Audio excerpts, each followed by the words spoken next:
We always have a challenge with time, you know, Africa. We came here on time and we're ready. We're kind of like waiting for people to come here, but we're going to begin right now because we appreciate you guys who are watching there, and stay tuned. It's going to be amazing. Looking good.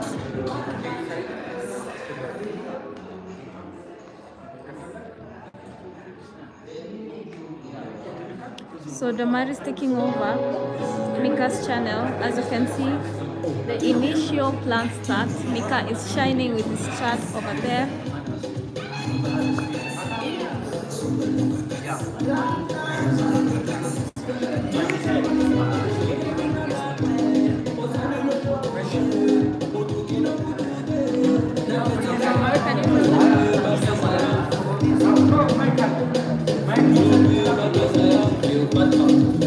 So everything is getting started. Keep joining. Have a blessed lounge. You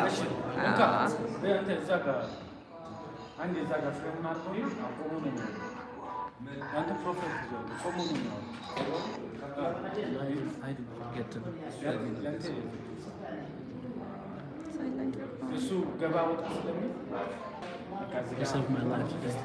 You're welcome. I will never forget. You're welcome. So the live is beginning, the lounge.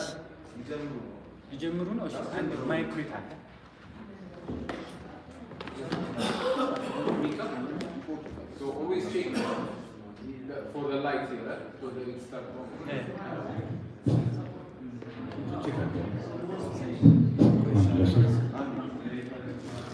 So I can take over as we wait for it to start. Yeah. What are your expectations for this launch? Let us know. Check undulet, More preparations are getting check done. undulet sauce, So everything undulet is sauce, happening. check undulet The sauce, final undulet sauce. checkups. Let us know. Can you hear us also? We confirm the live stream because it's about to go down.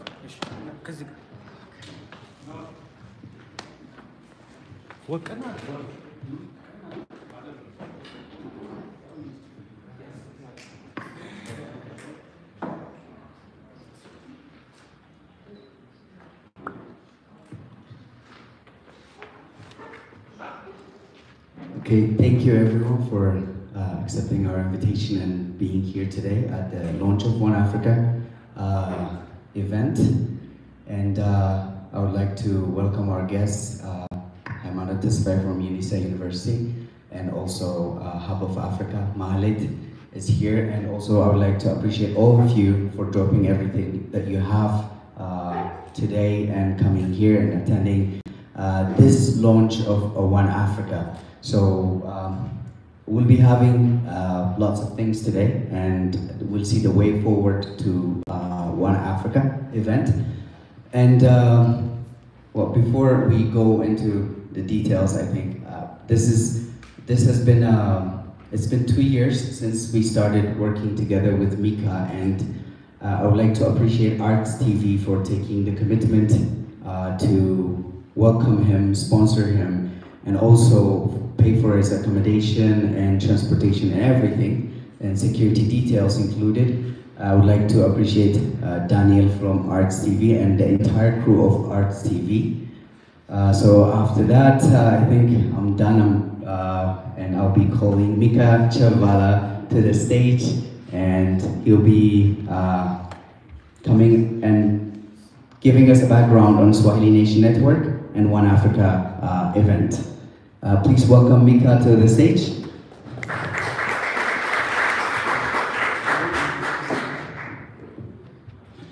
Hey everybody, how are you guys doing today?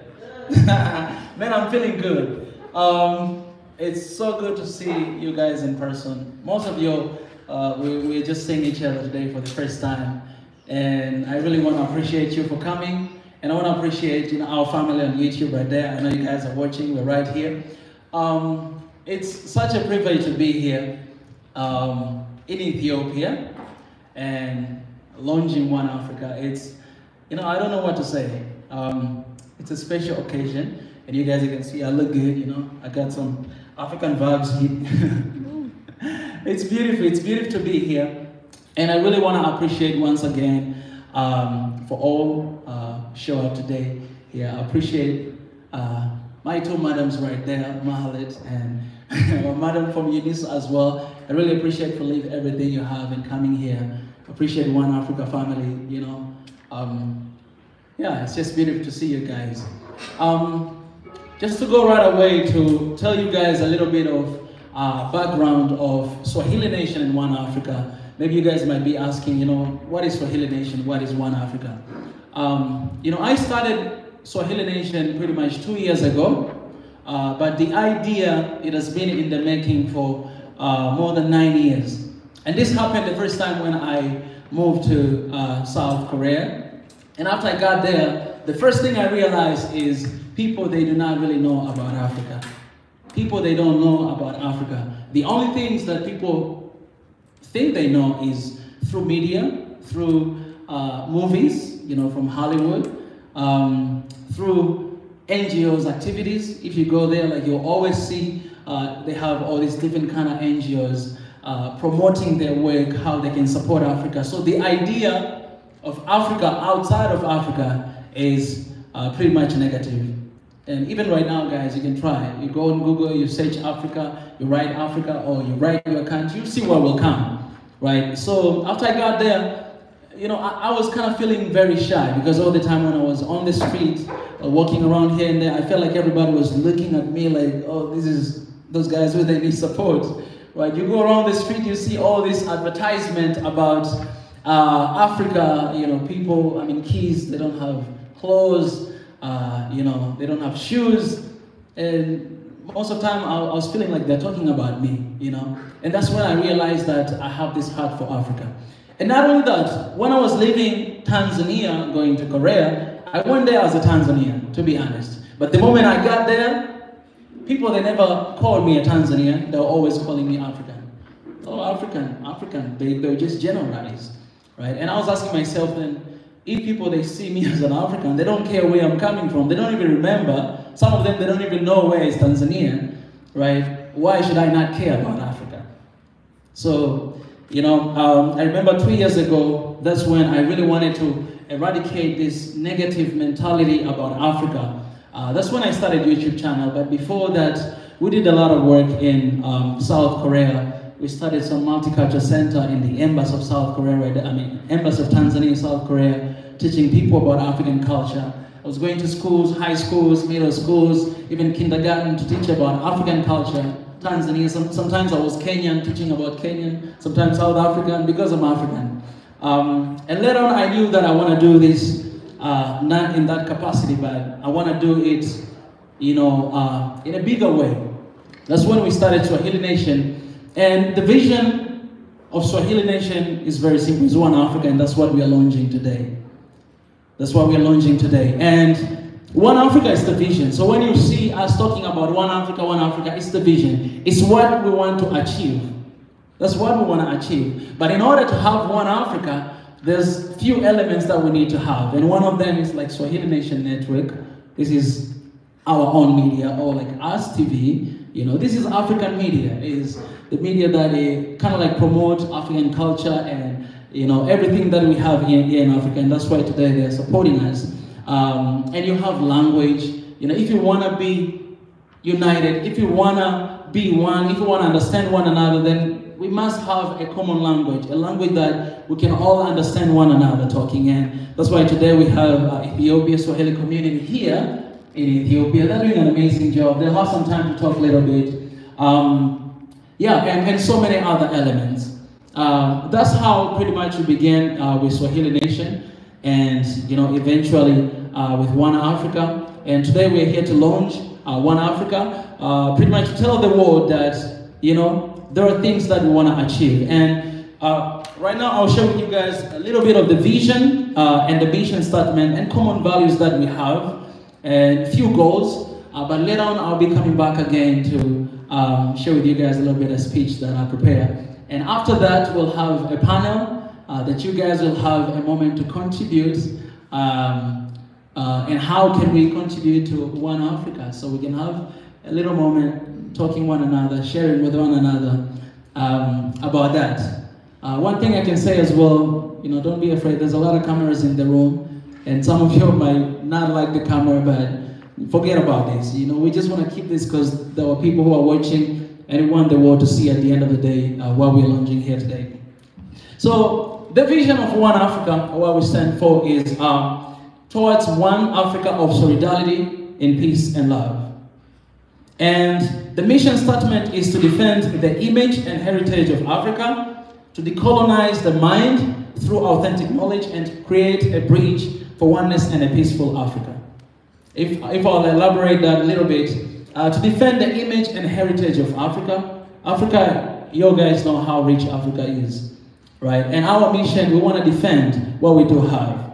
For a long time, there have been manipulation, there have been, you know, exploitation of what Africa we do have. And our mission, we're looking forward to defend that image, to decolonize the mind. And when we're talking about decolonizing our mind, Ethiopia might not understand this, but for those countries that have been colonized, we had our own culture before colonization. We have our own traditions, we have our own norms before colonization. But right now, a lot of things have been messed up, to be honest, right?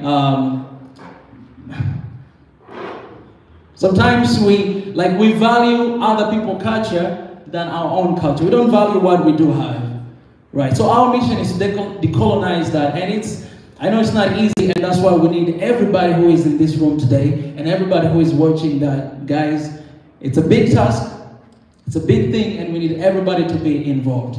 And when you're talking about One Africa, our focus is not from top to bottom, but from bottom all the way to the top. We don't want to have One Africa on papers, but we want to have One Africa with one another. We want to organize youth, we want to organize people, we want to come together, we want to visit every single country in Africa, to meet with the youth, to meet with the students, to collaborate with one another. And then at the end of the day, I think it will be pretty easy for the organization that we have, because if people are united, then what else are we waiting for? We're going to save people's life, and so many things will happen. Our core values, our principles that we stand with is respect, integrity, honest, impartiality, accountability, and uplift the community. And in this, I am very excited to say that for the first time, One Africa, we've been pretty much operating for 1 year right now, Swahili Nation 2 years, but right now we're looking forward to send kids to school from Burundi. That's like number 4 kids plus. We're looking to send them to school, and that is such a milestone. Like us as youth, we just came together and we're like, you know what, we want to send these kids to school. Because one day we just saw this one video on YouTube of, like, the thumbnail of the video was like 4 kids for sale. And this is just one foreigner who came to Africa. We always have these videos that shows a negative image of Africa. And it shows 4 kids for sale. So ask yourself these questions. For those people who are looking at those videos, those people who, there's a lot of child trafficking right now in the world, even here in Africa. You know, what would they take? What would they take from something like that? That there's 4 kids for sale.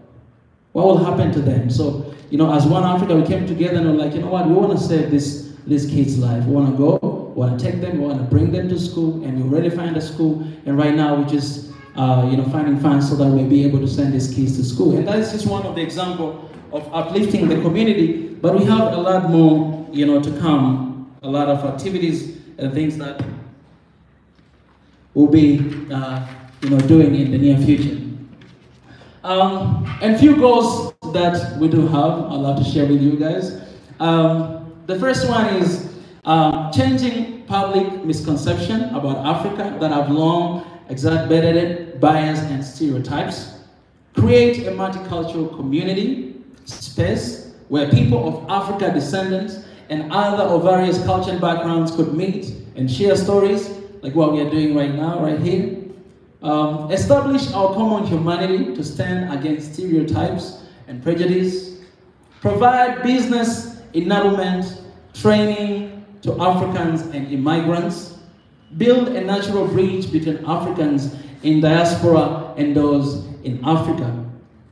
And in this we always say that Africa is one big family with 55 different children. 55 because we have 54 countries within Africa, and that one country is diaspora. We have a lot of brothers and sisters in Caribbean, in Jamaica, in the US, and all over the world. We have them outside there, and we are not forgetting them.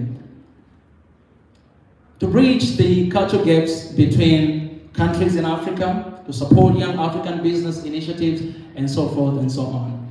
These are a couple goals that we are looking forward to achieve, but before I move forward, because later on we still have a little bit of speech to share with you guys, and we'll have a panel at the end of this event.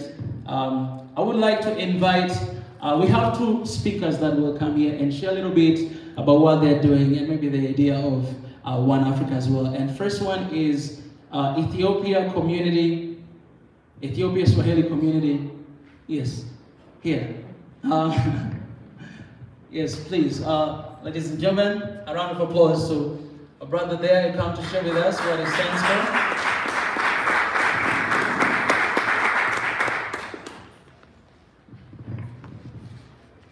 Thank you so much. Karibu. Njoo mama.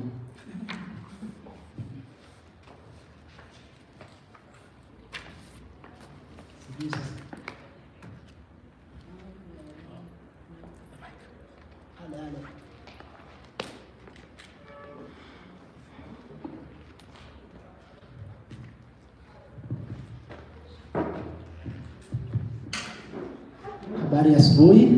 Nzuri. Sisi ni Ethiopian Swahili Community ama jumuiya ya Kiswahili ya Ethiopia.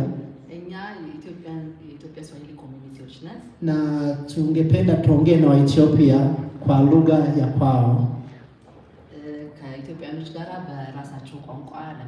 Hatuwezi tukaongea na Ethiopia kwa kutumia lugha ya Kiingereza. Kwa sababu sio wengi wanaelewa hiyo lugha ya Kiingereza ama lugha nyingine.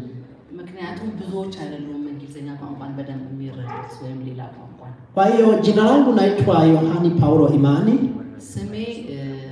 Imani Yohana Paulo Balalo. Mimi ni moja kati ya waanzilishi wa jumuiya ya Kiswahili ya Ethiopia. Ethiopia ውስጥ የኪስዋሂሊ community መስራች na anayenisaidia kutafsiri anaitwa Twabech Sahle. የምታስተረጉምላችሁ ደግሞ Twabech Sahle ትባላለች. ambaye ni general manager wa Ethiopian Swahili community. እሷ ደግሞ የኢትዮጵያን Swahili community general manager ነች. Tunashukuru sana kwa kujiunga nasi leo. በጣም ዛሬ ከኛ ጋር ስለመጣችሁ እና ስለተሰበሰባችሁ በጣም እናመሰግናችሁ. Tunapoongelea Afrika moja, ስለ አንድ አፍሪካ ስናወራ haiwezekani bila ya lugha. ካለ ቋንቋ አይቻልም. Na nafikiri kwamba kila mtu analijua hilo እንደሚመስለኝ ይሄንን ሁሉም ሰው ያውቃል ወይ ይረዳል. Na ndio maana tumeshirikiana na huyu ndugu yangu. በዚህ ምክንያት ነው ከዚህ ከወንድማችን ጋር የተያያዝ ነው ili tuweze kuleta Afrika pamoja kwa kupitia lugha. አፍሪካንን በቋንቋ አንድ ለማድረግ አብረን እንድንሰራ ጀምረናል. Ngoja niwaambie nyinyi wa Ethiopia. ቆይ ለእናንተ ለኢትዮጵያኖች አንድ ነገር ልንገራችሁ. Kuna mahali nilisikia kwamba wa Ethiopia ni Pana Africa. የሆነ ቦታ ሰምቻለሁ ኢትዮጵያ ፓን አፍሪካ ነች ሲባል። Je, unaweza kuwa Pana Africa bila ya lugha? ካለ ቋንቋ ፓን አፍሪካን መሆን ትችላላችሁ ወይ? Kuna mahali nimesikia kwamba mnatafuta muungano wa Afrika. የሆነ ቦታ ደግሞ የአፍሪካን አንድነት ትፈልጋላችሁ። Maana yake United States of Africa. ኢትዮጵያ ማን ዩናይትድ ስቴትስ ኦፍ አፍሪካን እንድትሆን ወይም አንድ አፍሪካ እንድትሆን ትፈልጋላችሁ? Je, unaweza kupata United States of Africa bila lugha? ካለ ቋንቋ አንድ አፍሪካን ማግኘት ትችላላችሁ ወይ? Kuna mahali nasikia mnaongelea kuhusu African integration ama ushikamano kwa lugha ya Kiswahili. የሆነ ቦታ ደግሞ የአፍሪካ መያያዝ ጅለጅ መያያዝ በተለያየ ነገር የሚባል ነገር ሰምቻለሁ። Je, hiyo African integration inawezekana? ይሄ ይቻላል ወይ? ካለ ቋንቋ ይቻላል ወይ? Bila ya lugha? ካለ ቋንቋ ይቻላል ወይ? Nimesikia mmetangaza eneo huru la biashara barani Afrika ama kwa lugha ya Kiingereza African Continental Free Trade Area. የሆነ ቦታ የአፍሪካ የስራ ወይ ቢዝነስ ምናምን የሚባል ቦታ እንፈልጋለን ስትሉ ሰምቻለሁ ወይ? እሱንስ ለማድረግ ቋንቋ ካለ ቋንቋ ይቻላል ወይ? Unaweza kufanya biashara na watu ambao hamuongei lugha moja? አንድ ቋንቋ ከማታወሩ ሰዎች ጋር ስራ መስራት ትችላላችሁ ወይ? Nyinyi wa Ethiopia nimesikia mnataka kuwa huru ama mahali pengine mnasema the Western state keep your hands out of Ethiopian business. Mmesema kwamba mtaki wa mataifa ya magharibi waingilie katika shughuli zenu. Okay, የውጭ ዓለማት ሀገሮች በእናንተ ጉዳይ እጃቸውን እንዲያስገቡ አንፈልግም ስትሉ ሰምቻለሁ. Lakini kweli hiyo inawezekana wakati watoto wenu bado mnawafundisha Kiingereza, Kifaransa, Kitaliano, sasa hivi nimesikia hata Kimandarini mnaingiza. ይሄ ይቻላል ወይ? ምክንያቱም ገና እናንተ የምታወሩት የነሱን ቋንቋ ነው፣ እንግሊዘኛን፣ ፈረንሳይኛን፣ ሌላ ቋንቋ ነው የምታወሩትና ያንን እነሱን አንፈልግም ብላችሁ ትችላላችሁ ወይ? Sikiliza nikwambie wewe Ethiopia ambaye umekaa hapa leo. እዚህ የተቀመጣችሁ ኢትዮጵያኖች አንድ ነገር ልነግራችሁ ፈልጋለሁ. Kama swala la lugha moja barani Afrika halijapatiwa ugunduzi, muungano wa Afrika hauwezekani. ኢትዮጵያ ውስጥ በቋንቋ አፍሪካ ውስጥ በቋንቋ አንድ እንድንሆን ካላደረግን በስተቀር ይሄን ሁሉ ነገር ማግኘት አንችልም. Najua inawezekana kama unafikira kwamba ukienda Angola utaongea nao kwa Kiingereza ለምሳሌ አንጎላ ከሄዳችሁ በእንግሊዘኛ ማውራት ልታወሩ ትችላላችሁ. Hiyo haiwezekani. አይቻልም. Hata wazazi wenu nyinyi ama babu zenu, mimi naamini kwamba siwezi kuongea nao kwa Kiingereza. ሌላው ቀርቶ የእናንተን አባቶችና አያቶቻችሁን እንኳን በእንግሊዘኛ ማውራት አልችልም. Kwa hiyo tunaomba wa Ethiopia na serikali ya hapa Ethiopia, ስለዚህ ኢትዮጵያኖችንና የኢትዮጵያን መንግስት አንድ ነገር እንለምናለን. jambo moja tu, አንድ ነገር ብቻ, wapitishe sheria ya kufundisha Kiswahili kuanzia shule za msingi hadi chuo. የኢትዮጵያ መንግስትና የኢትዮጵያን ህዝብ አንድ ነገር እንለምናለን። እሱም ከአንደኛ ደረጃ ጀምሮ እስከ ዩኒቨርሲቲ ድረስ Kiswahili ቋንቋን እንድናስተምር እንዲያልፈልን ነው. Kama kweli tunapanga kuungana kesho, lazima hilo lishughulikiwe sasa hivi. አንድ ለመሆን ወደፊት ከአፍሪካን አንድ ለማድረግ አንድ ለመሆን የምንፈልግ ከሆነ ይሄ ነገር አሁን ማለፍና ይሄ ነገር መፈቀድ አለበት. Lakini pia kama unahitaji kujifunza Kiswahili, tunafundisha Kiswahili hapa Ethiopia. በዛውም ደግሞ ልነግራችሁ የምፈልገው ነገር Kiswahili መማር የምትፈልጉ ከሆነ እኛ Kiswahili አዲስ አበባ ውስጥ ያስተማረን tafuta tunaweza kuwafundisha. ፈልጉንና እናስተምራችኋለን. Na kwa kumaliza የጨረስኩኝ ነው. ningependa nimshukuru Bwana Swahili Nation. Swahili Nationን በጣም ለማመስገን እፈልጋለሁ. Kwa sababu amefanya kazi kubwa sana ya kusimamia lugha ya Kiswahili hapa barani Afrika, lakini pia na kule Korea alipokuwa.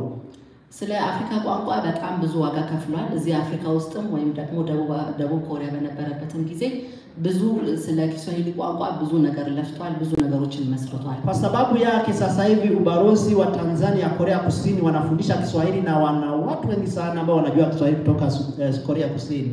በሱ ምክንያት እሱ ደቡብ ኮሪያ በነበረበት ሰዓት ስለመሰረተ አሁን የታንዛኒያ ኤምባሲ ደቡብ ኮሪያ የሚገኝ የታንዛኒያ ኤምባሲ እዛው ብዙዎችን ኮሪያኖችን Kiswahili እያስተማሩ ነው. Lakini pia wale mnaomfuata kwa YouTube እና ደግሞ ሌሎቻቸው በዩቲዩብ እሱን የምትከታተሉት kabla ya kufanya music reaction kuwa anafundisha Kiswahili hata maneno mawili hivi. የሙዚክ ሪአክሽኑን በዩቲዩብ ከማስተላለፉ በፊት ሁሉ ጊዜ አንድ ወይ ሁለት ቋንቋ Kiswahili ያስተምራል. Kwa hiyo sisi kama wadau ama watetezi wa Kiswahili lazima tuwakumbuke watu wa namna hiyo. እኛ የኪስዋሂሊ ታጋዮች እንደመሆናችን እንደዚህ አይነት ሰዎችን ማክበርና ማመስገን አለብን. Na kwa sababu hiyo tungependa tumkaribishe hapa በዚህ ምክንያት ነው ወደዚህ ጋበዝነው ili tumpatie kitambulisho ama cheti cha kumshukuru, ሰርቲፊኬት ወይም ደግሞ የምስጋና ሰርቲፊኬት እንደምናከብረው ለማሳየት ልንሰጠው ፈልገናል. karibu ndugu yangu.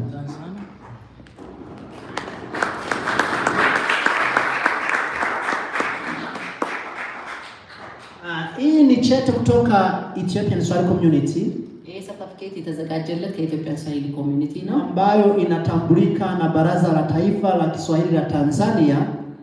ይሄ ሰርቲፊኬት ደግሞ የኪስዋሂሊ ዋና መሰረት ያለበት ታንዛኒያ ውስጥ የታወቀ ነው። lakini pia inatambulika na chuo kikuu cha Dar es Salaam Tanzania እና ዳር es Salaam የሚገኘው ትልቁ የታንዛኒያ ዩኒቨርሲቲም ያውቀዋል kwamba sisi tunafanya shughuli za kujihusisha na lugha ya Kiswahili. ይሄንን ነገር ኢትዮጵያ ውስጥ ስለ ኪስዋሂሊ እንደምንሰራ እነሱም ያውቁናል እሱም ይታወቃል። Endelea na huko mbeleni labda utakuja kuwa shujaa wa Kiswahili. በዚሁ ቀጥል ወደፊት የስዋሂሊ ጀግና ትሆናለህ። Asante.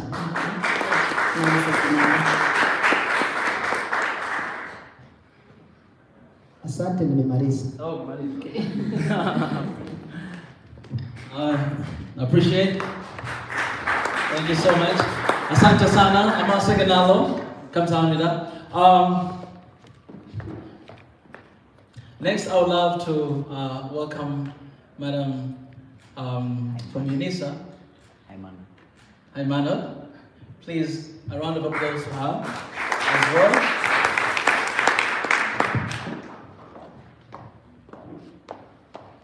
She will introduce herself, who she is and what she does, and whatever that she has. Welcome. Thank you, Mika. Thanks for having me. I'm here today just to say a little bit about UNISA, Ethiopia Alumni Association. But just before starting that, I would like to say a few things about the University of South Africa or UNISA. Okay, the University of South Africa in Ethiopia got established due to the collaboration of the university with the government of Ethiopia back in 2007. It's now more than 10 years. And it managed to graduate more than 700 students during these years. And most of the graduates are doctoral graduates from different fields of studies. And they are serving different level positions in the government, non-government institutions, and having their own business, consulting firms, and so on. And we also find them in different ministry, in government ministry offices.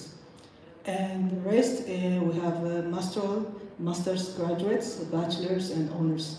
So the whole idea of the University of South Africa Ethiopia Alumni Association is to be able to bring together these graduates to give back to their university and their community as a whole. So our main idea is to be able to contribute to the community, especially by identifying the human capital development needs of Ethiopia. So what we do is we have now legally established back in 2020, and we have alumni members, currently more than 200. And we prepare different events, that is alumni networking events. We come together, we give or make available different trainings and workshops for our alumni members and also for the business community. And we really want to have a longer vision to change, especially we are focusing these days on the mindset of the people of Ethiopia, you know.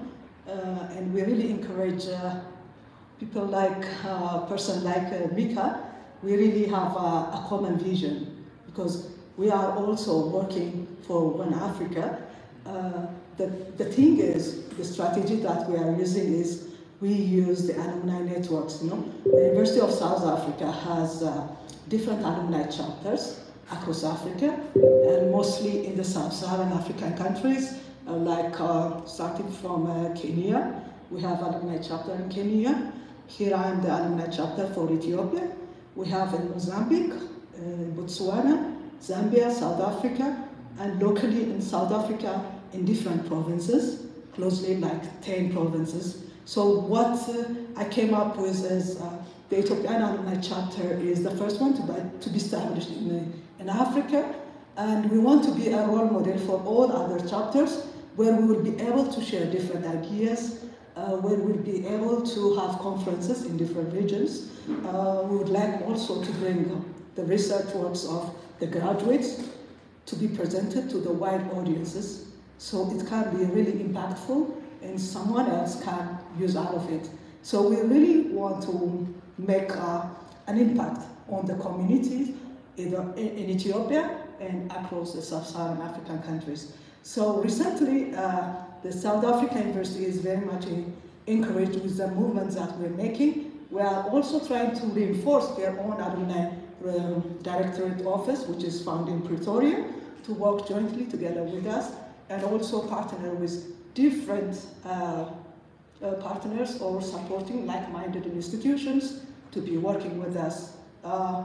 Here I came also to learn about AWOP, that is the Business Women Association in Ethiopia.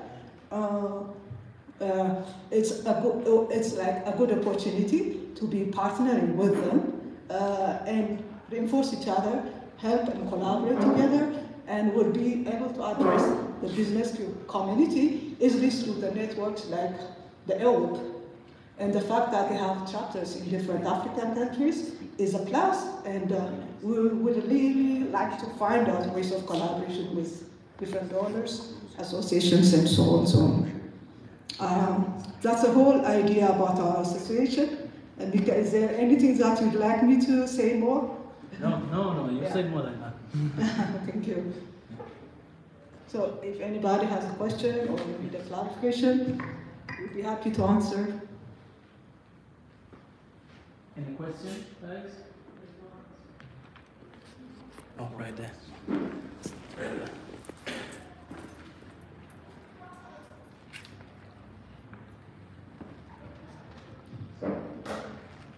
Thank you for giving me this chance. First, I'd like to appreciate what you all are doing, starting this movement of One Africa. My question is, while supporting each other in this project, how much are we focused on sharing our cultures in both sides of ways? Like, as Mika said, he's teaching us Swahili, so how much are we doing as an Ethiopian to teach other countries about Ethiopia? And what's the level that you guys are standing on right now? Okay.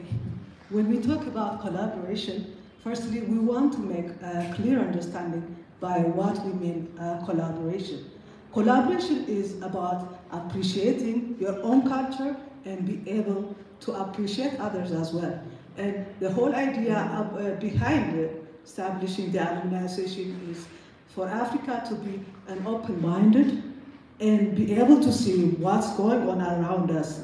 You know, the digital world is transforming fast, and at the same time, when we talk about One Africa, it's not about forgetting our own culture and being one. We should be able to learn from each other. You know, I have the same experience like Mika. You know, in 2018, I got a chance to attend to a workshop, that's Alumni Chapter workshop, was held in Pretoria.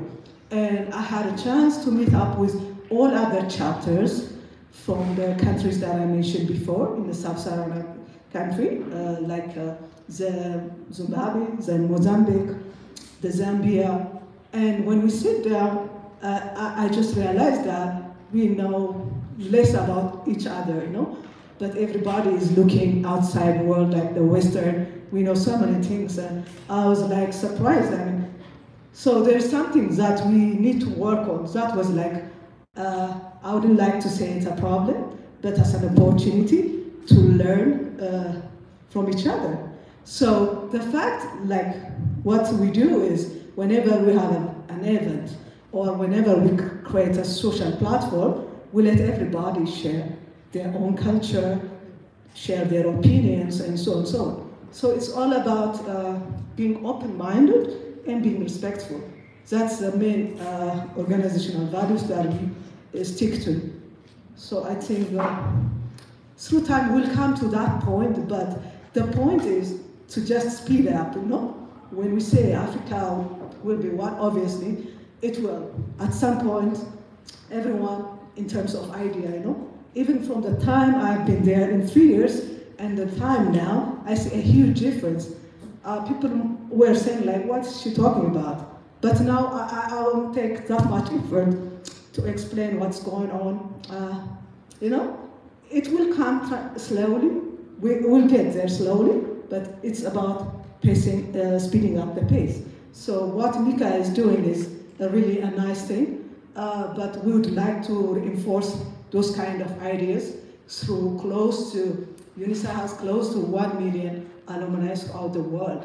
And I don't have exactly the right figure, but would expect like 1/3 to be in the continent. So those people, through the alumni network and through the technical support by the university, I think we can reinforce this kind of ideas. And we would like to encourage people, creativity, innovation, you know. For example, the recent things that we're currently doing is on mindset. I know in Ethiopia, there are businesses who are currently working on mindset, but what's different about what we're providing is we make collaboration with external partners. We make collaboration with a remarkable organization from UK and from Dubai, who have who are expert in NLP. It's like neuro-linguistic programming. This is about how we train our brain to think more and to keep it in the most resourceful state of mind. So the intelligence, what I see in Ethiopia and what I see in every one of us is that there is an intelligence and we have access to education in Ethiopia. I'm talking about relatively, yeah? But in terms of innovation, we need to be prepared in terms of the mindset. We need to be very positive. We need to be very open-minded. We need to be, we need to be able to foresee what's coming in the future. It's not about only adapting the situation, but it's also possible to create what we want to see in the future. So in the rest of the world, this mindset is ahead, and people are discovering a lot of things. It's not as a replacement for academic or joining the university or so on and so on, but additionally, we just have to exercise those kind of thinkings. Think about what's the inhibition that I have, depending on the culture, the past experiences, how I can be the best of myself, how I can use my potential to move ahead, when you are on that level of state of mind, you'll be able to explore yourself first, explore your environment, you'll be able to see more opportunities, and you'll be able to excel. So the fact there is a good ground here. We have mostly access to education, so and so on, but we need to a bit step up from that level and bring those innovations and transformation in ourselves and in the people around us. That's the whole idea. Thank you.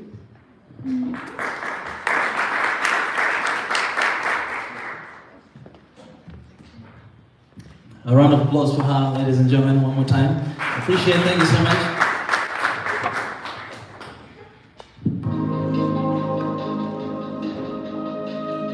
So Africa, a place where poverty and pandemic diseases are originated. The least wealthy continent per capita. The land where the only things to be found are animals, corrupted leaders, poor kids, dirty water and civil wars. People who are in need for help, donations and support, aka the NGO's motherland. For others, honestly, Africa is just a very hot, dark and sad place everyone wishes to escape one day.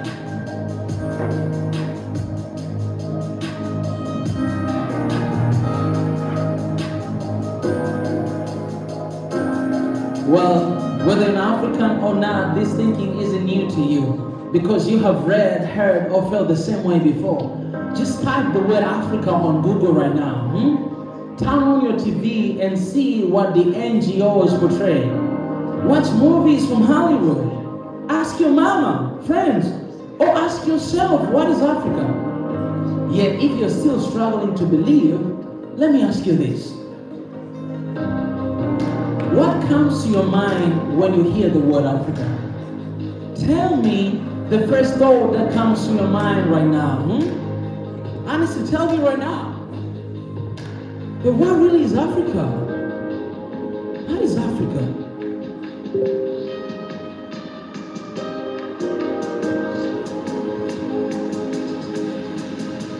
Listen, There are many theories about the name, but one that is close to the truth is Al-Kebulan. This name translates to mother of mankind, or according to other sources, the Garden of Eden, the place where love, peace, and unity dwells. Al-Kebulan is an extremely old word. Many nations in Africa use this word, including Ethiopians, Nubians, Moors, and Numidians. For me, this isn't just the theory, but the truth. My truth I choose to believe in. As cliche as it sounds, that's the future I'm hoping for. The tomorrow I'm fully determined to see. The dream I am convinced and dedicated to fighting for until it happens. What is Africa for you?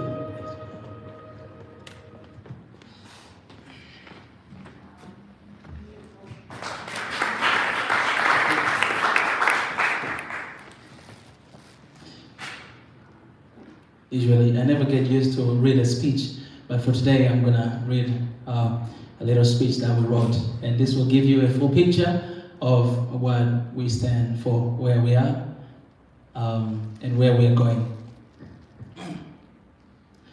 It is indeed an auspicious occasion, a great honor and privilege to be here with you today to launch and celebrate a nation of union, One Africa.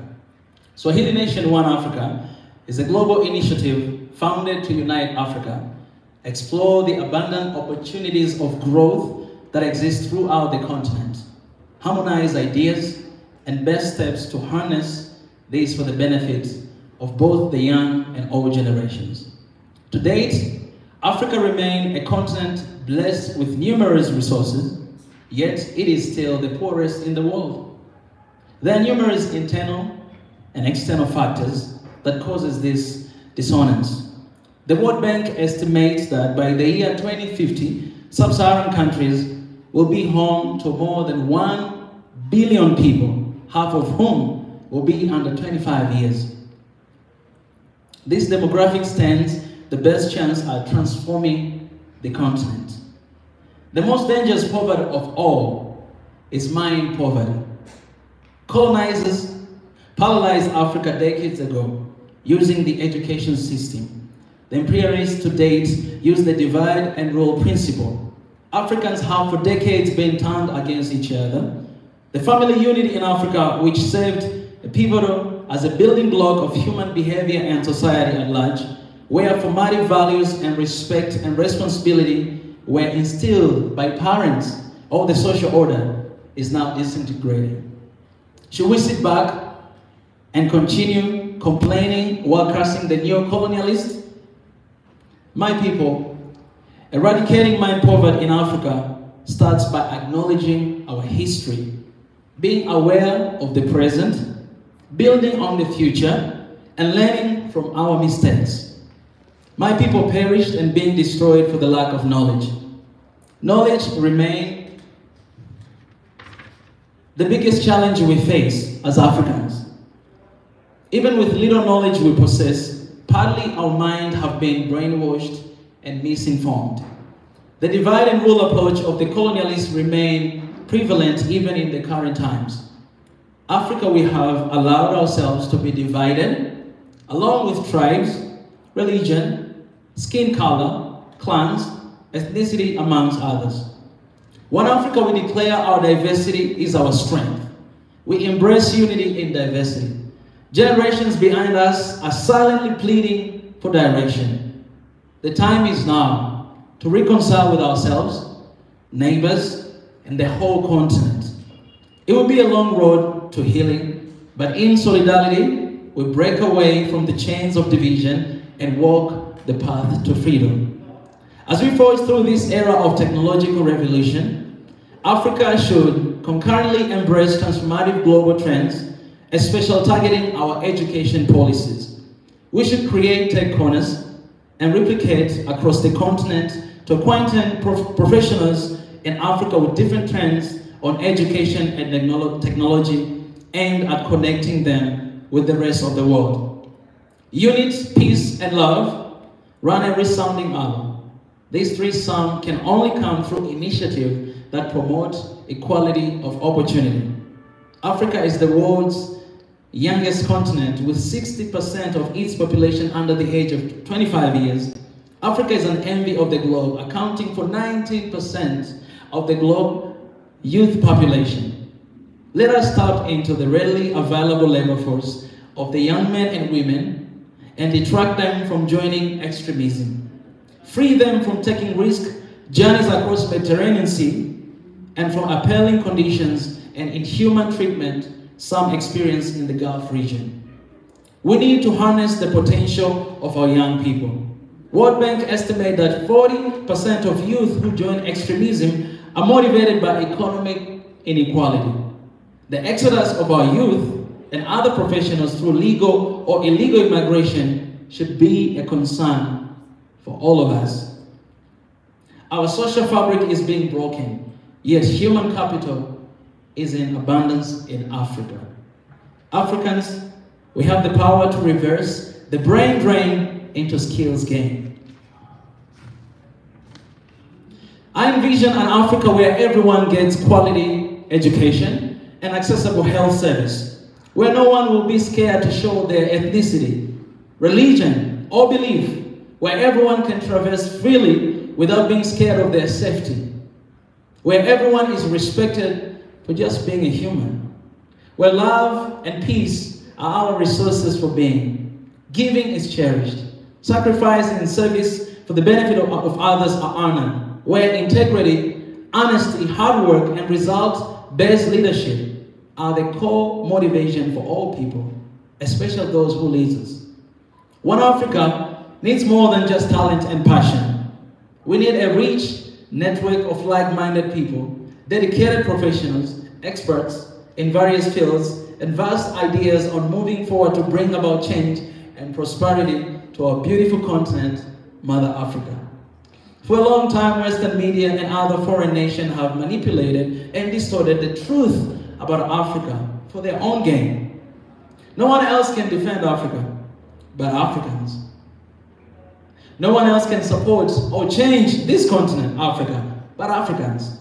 Africa is our home, Africa is our heritage, Africa is our pride, Africa is for Africans. That's why you clap, guys. Thank you, thank you. Collapse the borders. We, the African youth, are ready and energized to build our continent into prosperity. We have the ability to solve our own challenges without external interference and manipulation. We are advancing to reach all Africans across the planet through conversation for a better Africa. We are on a mission to defend the image and heritage of Africa, to decolonize the mind through authentic knowledge, and create a bridge for oneness and peaceful Africa. The core essence of our unity is towards a one Africa of solidarity and peace and love.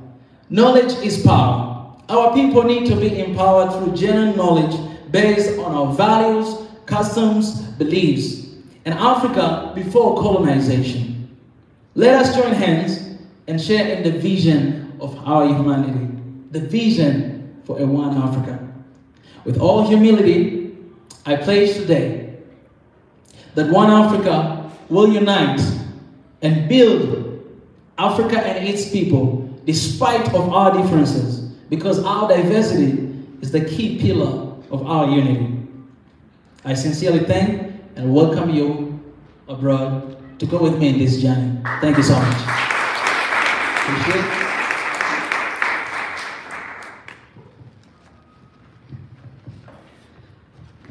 Okay, I think you all are motivated, and thank you, Mika, for an amazing speech.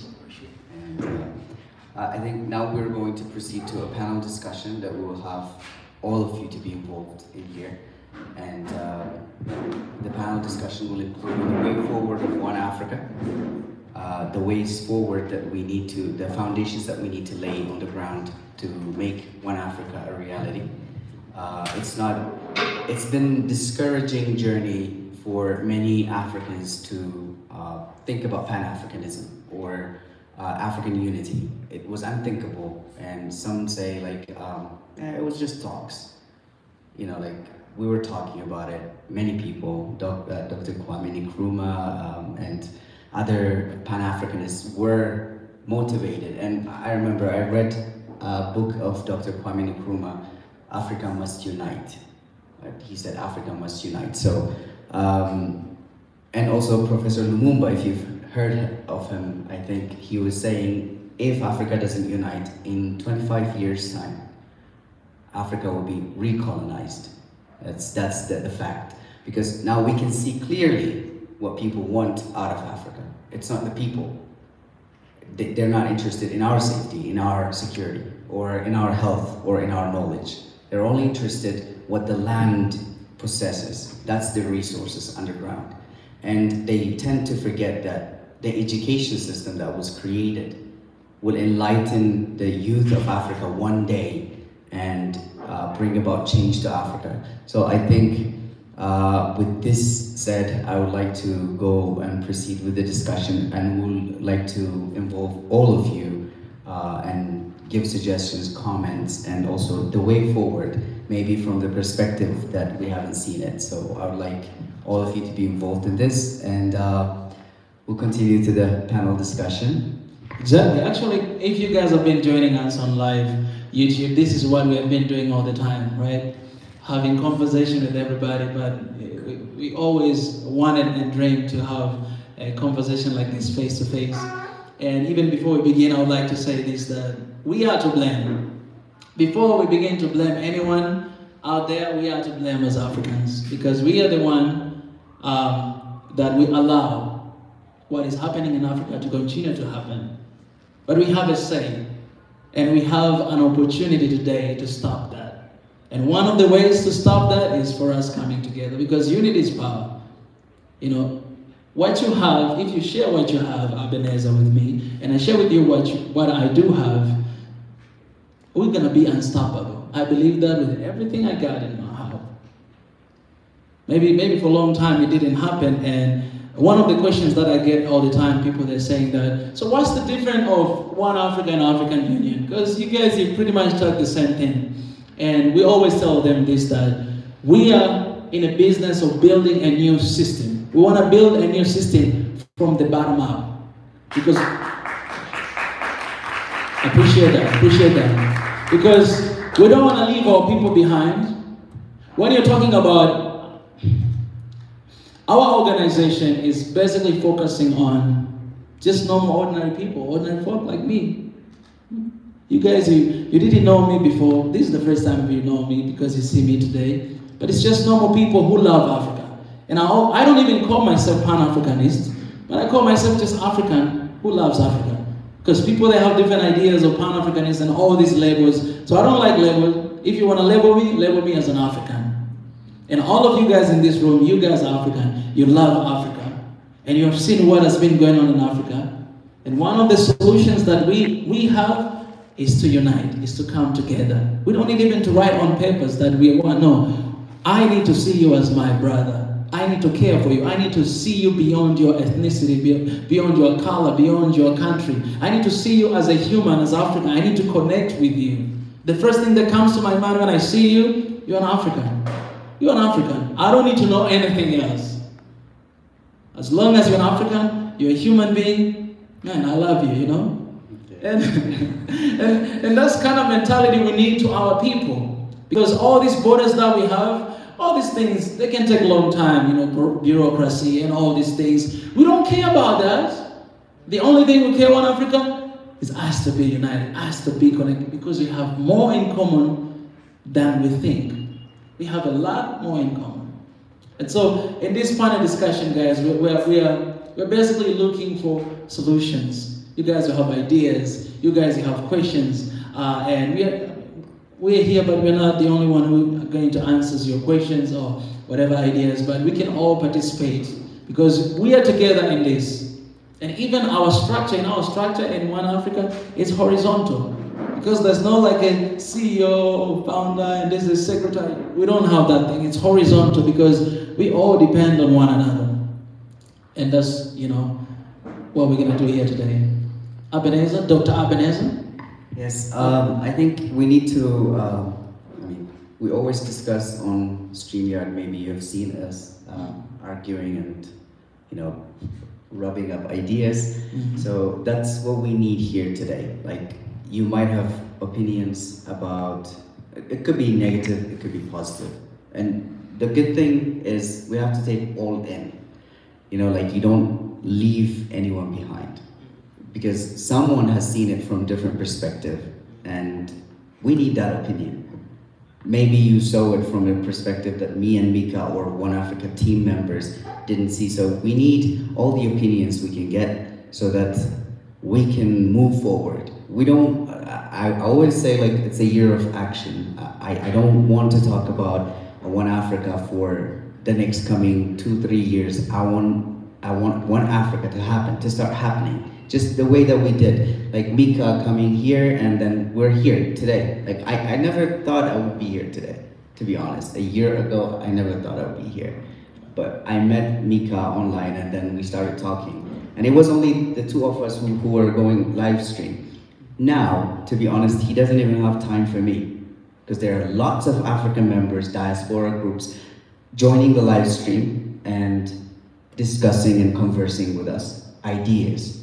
Even from Caribbean, different people are joining in how to change the image of Africa. So we need those kind of ideas from you, and you are Africa. You are the future of Africa. So we need your hands in here. Did you mention the topic already?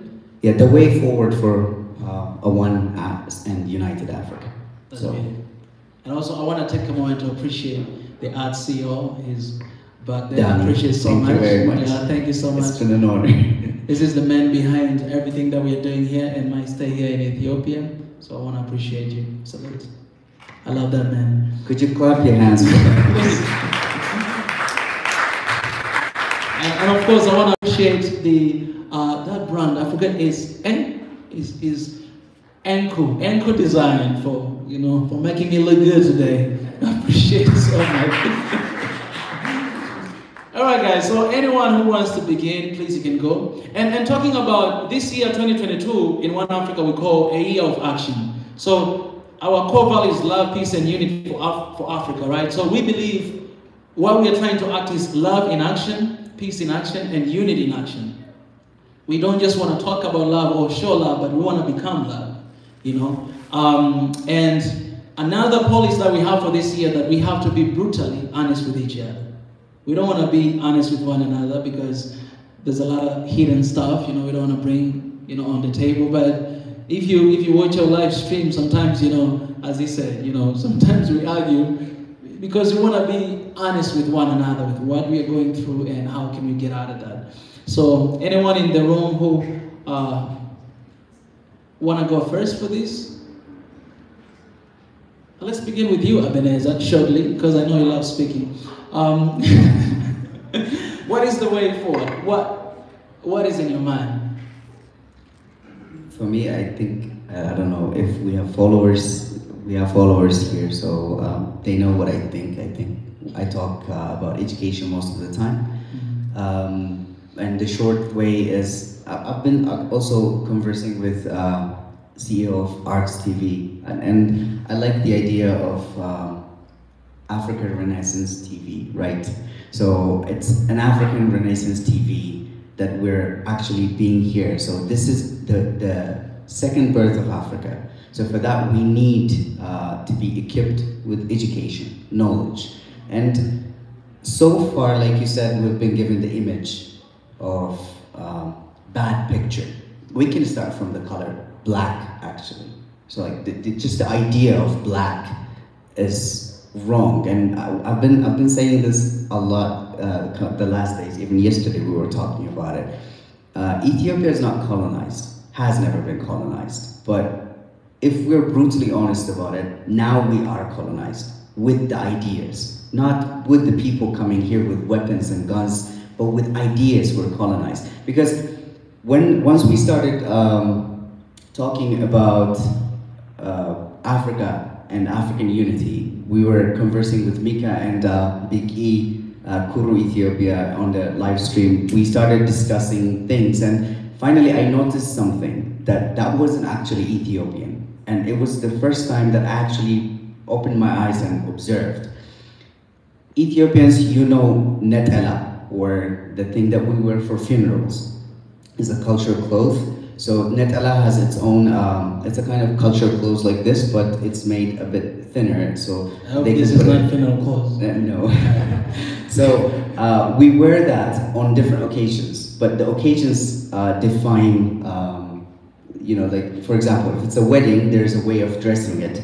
And if it's a funeral, there is a way of dressing it, like wearing it on. Like I think they put the design down when it's funeral, and the talat goes up when it's wedding. So I noticed that's a white color, and we didn't have a color issue, but recently I observed that people are wearing black scarves for funerals.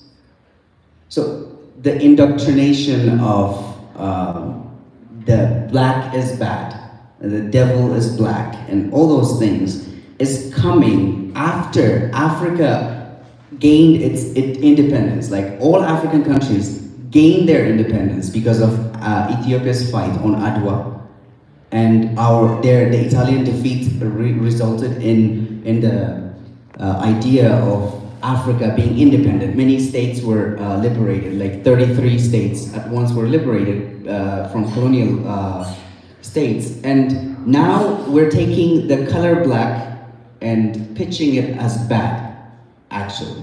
So like knowledge that we capture, the education system that we bring, it's all brought from somewhere. Like I studied veterinary medicine, and when we asked our dean, he said we brought it from the United States, the curriculum.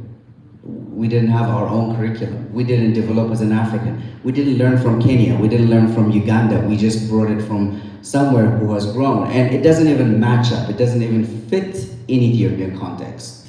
So like, I think we need to work on education. And the second thing that we need to work is on media. People like, medias like Arts TV need to come up. Swahili Nation Network need to come up into Africa and show what Africa is. I think that's where we need to start. The way forward for Africa and for African unity is education and media. That's what I believe. That's amazing. That's amazing. You know, let them think about black colors, whatever it is, but us, as Africans, we know black is excellence, right? That's what we know, and that's why we have to tell every African out there that you're excellent and you should be proud of your skin, you know? Yeah. Anyone else, guys? It's an open discussion. Anyone else want to contribute, want to say anything? You're all welcome. But it's very important also to say that, guys, we are not anti-West. Our organization and what we stand for, we're not anti-West. We're not here to say that, hey, hate on that country, hate on, no. We believe in humanity, we believe in Africans. We're not anti-West. Our mission is to help our people to see what we do have, to remember Africa before colonization. And most of us, you don't know. To be honest, even me, I don't know. I need to go back. But it's to remind each other, to know who we really are. So we're not preaching about hatred towards anyone. That's not what we talk about. Talking about love, peace and unity for Africa. Madam, hey! Oh, Madam here, Mahalet, the CEO and founder of Hub of Africa Fashion. Thank you, Mika, and congratulations on your launch and how amazing that you're doing it in Ethiopia. Thank you for that, honestly. I just wanted to introduce myself quickly because I do have to take off. Mahalit Teklamaya, I'm founder and organizer, like you said, Hub of Africa Fashion Week, which started back in 2010. And the whole idea behind the fashion is to connect the continent through fashion. So we've been trying to do that with, you know, through fashion, music. I think those type of creative activities does connect us. So I just wanted to mention that we've been doing that, and we've had many designers that have showcased their brands on our stage and have connected with other Ethiopian designers and have stayed connected, and not just designers, but other models would become friends. And so making that connection any way we can from whether it's through fashion, music, you name it. So I just wanted to say that, and I just wanted to congratulate you. Thank you. Thank you, madam. That's special, and thank you for coming. Guys, these people are really busy. It's just amazing to have you here today with us. Thank you so much. Thank you very much, Mickey, for coming to Ethiopia. I'm very happy to see you. As I told you, I want to see you on YouTube.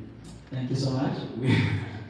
So I'm very glad, by the way, to be here today. And I will start by just greetings. Salam Nachu. I'm Jambo. So how is everybody doing? The first greeting, my name is Rod. Sorry, I'm very sorry for being rude. My name is Rod Ekor. I'm a member of Ethiopian Swahili community, and I'm an advocate. I would say I'm an advocate of Swahili. We're trying to introduce Swahili to be a common language in Africa. As for now, 26 countries are speaking Swahili language in Africa. If you don't know, some of you might not know. But 26 countries actually are speaking Swahili. And we're trying to we're trying to improvise this language to be an African language, to bring community people. So as an Ethiopian, you can go to Kenya, you speak in Swahili. You come back to Ethiopia, you can speak in Amharic, no problem. But we're just trying to bring some, just unique, yeah, it's called unique. So I won't discuss a lot, and I won't talk a lot on some points that have already been stated by Mickey's presentation or speech. He has stated a lot. I won't talk on them, but he has already stated on the history of Africa, knowing who's an African or who was an African before being colonized. I want to talk about, but before that, it has already been stated. I will focus on one point only. I'm focusing on our leaders. I won't go into elsewhere. I only focus on our leaders. I know knowledge is power. With knowledge, you can do anything. With knowledge, you can. Educated people, I think most of the educated people are the ones getting the jobs. An illiterate person is hard for him to get a job, yeah? This is a colonized mind. So, skill is better than education. I know that. Because I know most of millionaires are dropouts. So those are facts, but I won't go deep into those. My only focus is on our leaders. Who are our leaders? And what is their part? What is their role on Africa, or being one Africa? I love my leader. I love Dr. Abiy so much. I love his actions. I love his speech. It's like a role model to me. He's trying to bring African as a unity. He's bringing unity to Africa. And I saw them with President Uhuru Kenyatta from Kenya and the other leaders, the way they are handling themselves during the African summit. It was very nice. If you could have seen it online, you will be proud as an African. You have some leaders who are representing us. So, and also I'm happy for the domestic while they put the flags of all Africans just to make Ethiopians. These are knowledge that are giving Ethiopians without them knowing. These are Africa's flags. And all of them, these are countries you can step foot. You can step foot on. You can go and say, I'm African. Nobody can touch you. This is my color. For me, I won't brag. I am original African.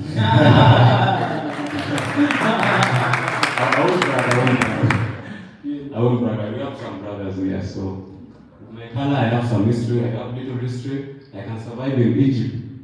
Most of you, Ethiopians, from our knowledge of history, Ethiopia meaning is a burnt skin. It's a burnt skin. This is what they called as Ethiopia. Before we call it we have emperors, yeah?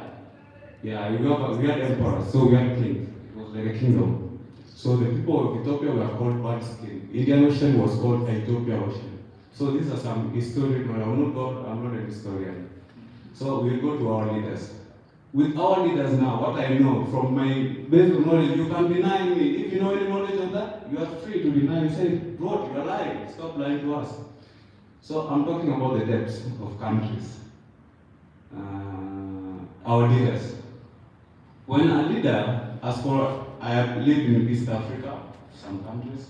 I've gone to South Sudan, I've gone to Uganda, I've gone to maybe Kenya is where I live most of my life, but I'm Ethiopian. So from the changes and from their type of system of governments, and these are some, even they are more developed countries than most of African countries. Leave alone Benin, leave alone Gabon, now, just leave them. But let's go specifically to East African countries, they are developed countries. And with those, I have problem with debt. We are having China, I'm being truthful, I'm not lying. China is investing in Africa right now, if you're trying to see. It is really investing. It's communism, yeah? I won't deny that helping us. We are developing, infrastructure is getting high. Ethiopia, we're developing. But how? And how does those development, how are the angels coming into Africa while we have our own African Union who can do that part? That's one question I'm asking our leaders. The other thing, on the debt, how can another country proclaim other countries' property? It's really hard. It's really hard to understand. For example, the example is on Kampala's airport. Yeah, I think that one went viral on YouTube. YouTubers might know that. The one that China tried to claim the airport to be theirs if they didn't pay the debt. What was that? They say it was wrong information, according to what they said. Yeah, or you have some, yeah? Yeah, they say they didn't really claim. They say it was just affecting. Yes, yeah. Only they have other propaganda on Mombasa port. I think all of us we may know that's on Mombasa port. So they try to claim that one also. I'm not going directly into China, no. I'm not explaining China only. These are examples I'm giving out. You can deny me. Okay? We have Congo. Congo is the richest, let me tell you the truth, the richest country in the world that has resources. Congo River, the river itself can provide a hydraulic dam. It can bring electricity, as we have our own here, in Stem Dam. But these are resources that we have in our own African countries that we are not exploiting. The others are exploiting for us. And then at all, we have debt to pay. So my question is going to countries and owning other countries' debts. So this is where African is being neutralized, is being brought down. They are colonizing us in another kind of way. This is what Professor Lumumba tried to say. He's not saying by force, no. He's trying to say by this type of means. So these are the means I'm using. So I want us to be truthful, yeah? And I want us to talk briefly on this. We should ask our leaders, what are their plans? They have, yes, they have the summit, they have the power, but what are their plans on dealing with this debt, on bringing Africa into the, yeah, countries were colonized, but what are their plans on finishing the debts for countries to be free? We help each other. If Somalia is in problem, Ethiopia can interfere as an African country, it can help out. Yeah. We don't need any NGO. We have the resources. We have, so this is the question I'm basically focused on. So I hope you guys will help me, and that was my question. Thank you very much. That's a beautiful question you raised. I think it's one of the things that we always talk about, like our discussions. It's always about that, and that's why we go back to the same thing, One Africa. Because to be honest, no one can stand alone. No one. And what is costing us as Africans? We are not cooperating and supporting one another. We are not. Like, I would trust someone else outside of Africa than my own neighbor, and we'll always go back to historical background, what we did in the past, this and that happened. But that's why our message is this, because we do believe that today Ethiopia, they have the largest dam in Africa that can produce electricity, not just for Ethiopia, but for other countries in Africa. So imagine if we are one, what would that mean to the rest of Africa? That means we are not going to be in the dark anymore. We'll have electricity, and having electricity, having industry, produce more, manufacture things more. You go to Tanzania, we are blessed, we have Tanzanite. You cannot find anywhere but Tanzania. You go to Congo, you're speaking about Congo, you go to South Africa, you go to Somalia. Man, like, Africa is blessed, but we need to cooperate one another. We need to stand with one another. We are not, instead we are competing against each other. I love what Uhuru Kenyatta said when he went to South Africa and he met with the president of South Africa. They have a plan to form this one airline, Kenyan airline and South African airline as Pan-Africanist airline. And he said that, the problem is we compete with one another, so everybody is looking for something out there, like, okay, I need to collaborate with maybe the US or China or to do that. Instead of cooperating with one another, we have everything. In Africa, we have everything. We have mindset, we have everything. And when it comes to collaborate with Chinese or US, honestly, this is my stand, my personal stand. I always share this with my people, that there need to be 50-50, equal partnerships. The problem that we have right now, the partnerships that we have, you see, it's like 12% your country, and then the other percent them. But all the resources, everything comes from your country. And when you go to those organizations in our country, when you go to top leadership, like the CEO or vice CEO or whatever, the top leadership, you will not find African there. You'll find them somewhere down there. So they don't have any say in making decisions. All decisions they make, just some other people from outside. So these are kind of things that our leader in Africa we should work on. When we have all these treaties or all these agreements, we have to make sure that it's for our people. We have to make sure that it's 50-50. We have to make sure that our people are there as well on top of the leadership to make decisions. But we don't make decisions, and Thomas Sankara said, whoever feeds you controls you.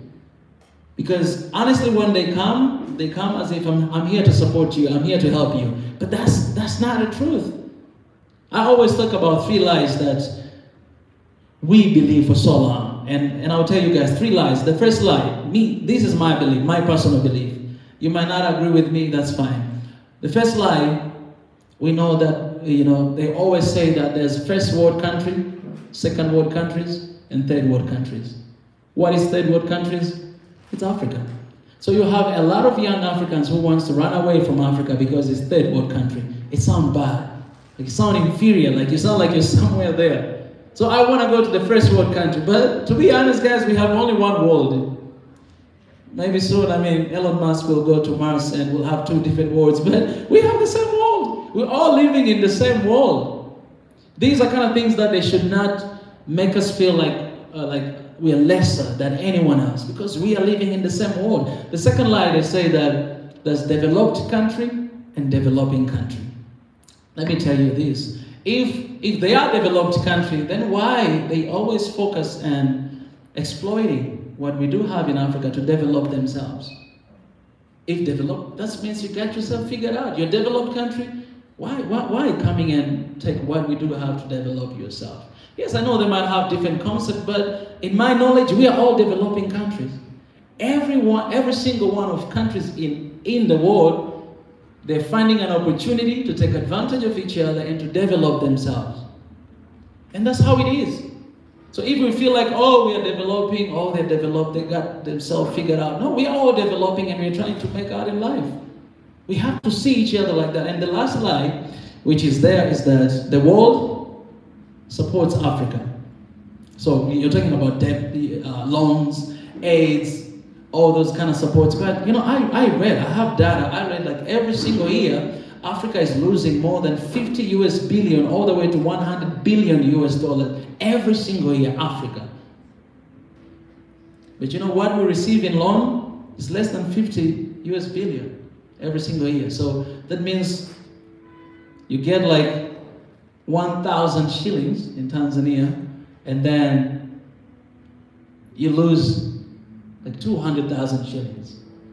It's crazy amount of money that Africa is losing every single year.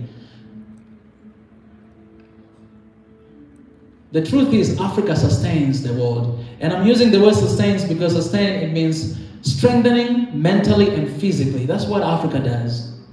The resources of Africa, it support everybody out there.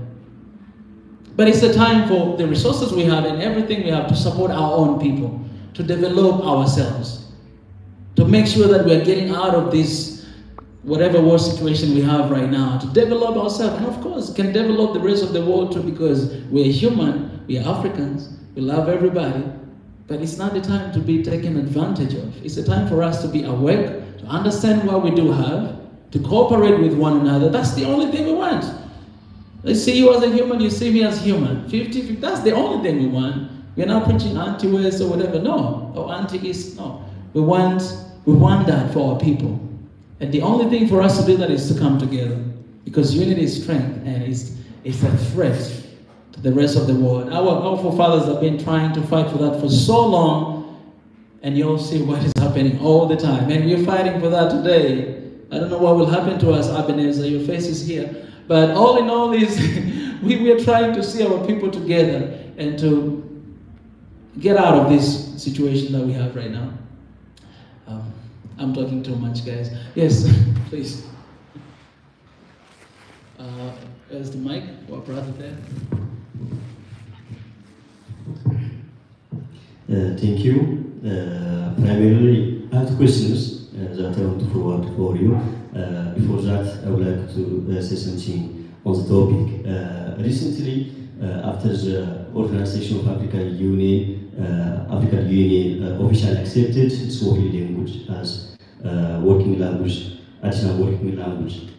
This is a big thing and a big moment continentally, and beyond that, Addis Ababa University is also on the stage to teach Swahili language by degree level. This is a big thing, and personally, I appreciate the Swahili community here in Ethiopia, and I would like to extend my personal appreciation for Imani Yohani, who is working tirelessly for creating such kind of things, and I like his effort. So Imani, I like your effort and keep it up. For me, having a regional media organization is a basic thing. Imagine we Africans, let's say, let me pick one example. United Nations Security Council is a big concern for us. Prime Minister Abiy also mentioned this point on the AU session, and Africa deserves that.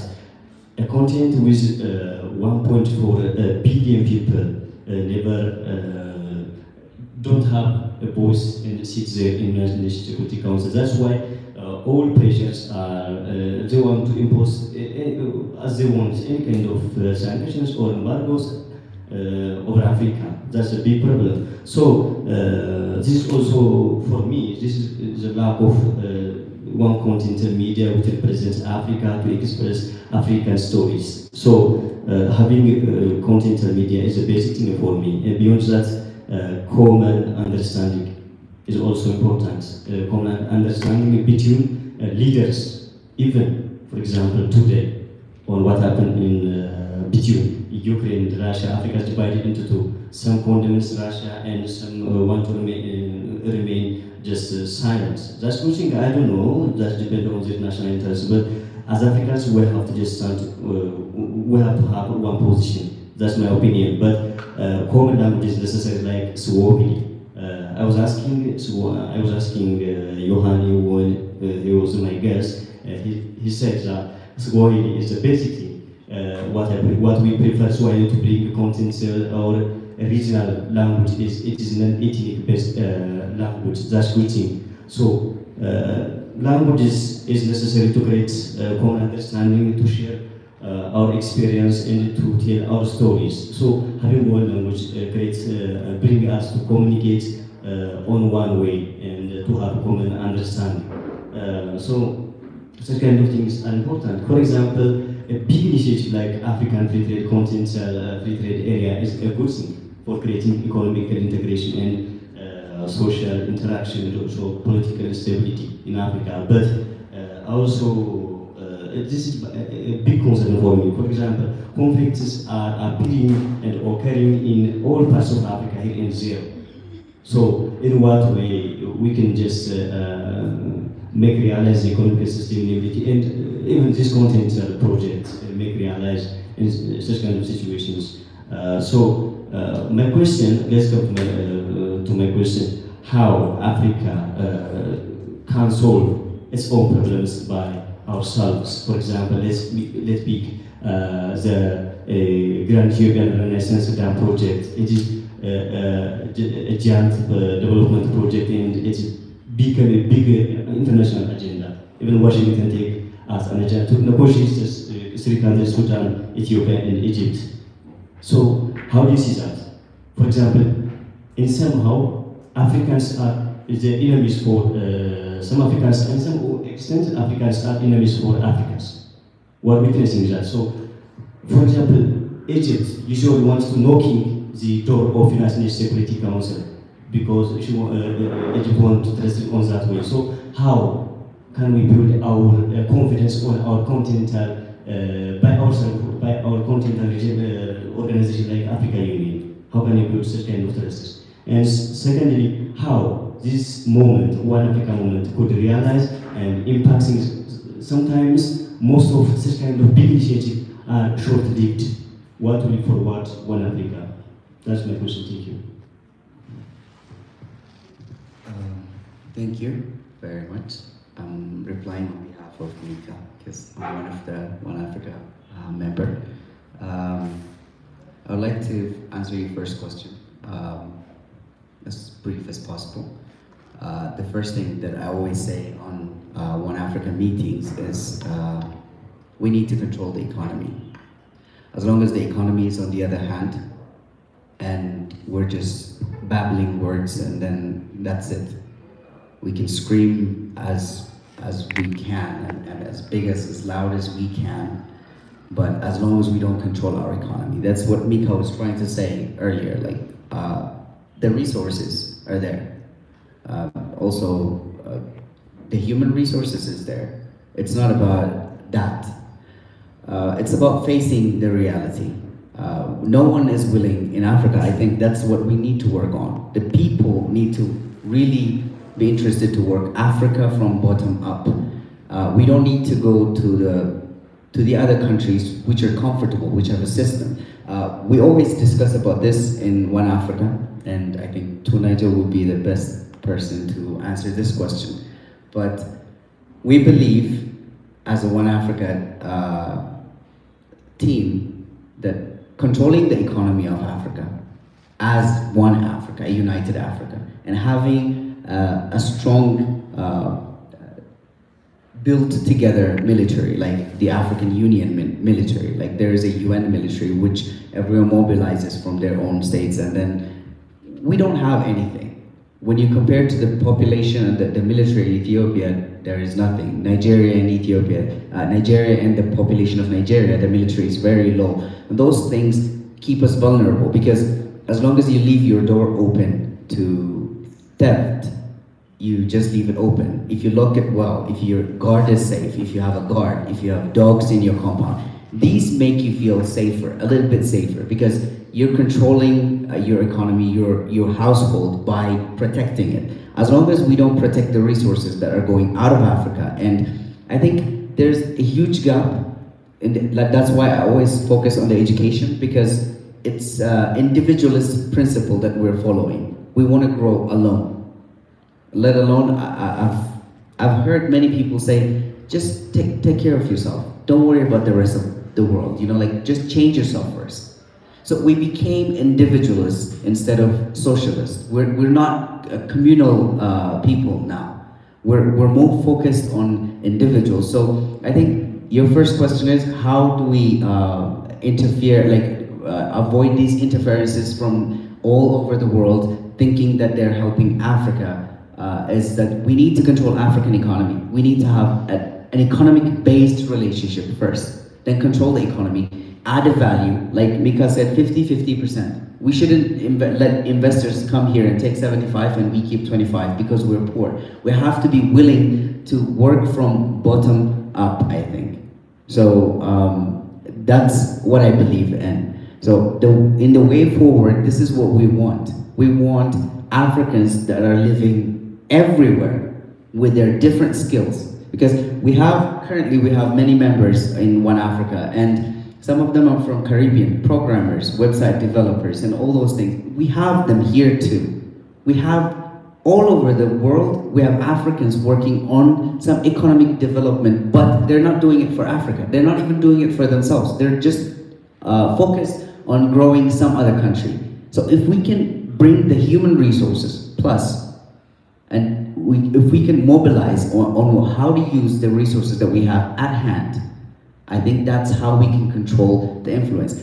The control becomes the economy. If you control the economy, you control the decision that anyone who feeds you controls you, right? That's it. If somebody's feeding you, if you're living under your parents' house, then you're under their rules and regulations. So if you have your own house, you can develop the rules and regulations that someone can live under that household. So yeah, we have to work towards an Africa independent from everyone. We're not a hate group. We're a group that want Africa to be developed so that when we leave, It might be now, or it might be 20 years from now. But when we leave, there is a better tomorrow for the generation to come, for someone to take over. So I think that's controlling the economy, then you control the decisions that are made. So if we have the money, the manpower, and the resources well mobilized and organized and used properly, then we can control the decisions anyone is making. We deserve to have a veto power even, but we don't have that decision-making ability because they think we're poor. So money is not just a cash, not. It's the resources that we have that we haven't used yet. So I think by doing so, we can control the interference that's coming from outside on Africa. I think I answered the question. Yes, please. Let's start back there.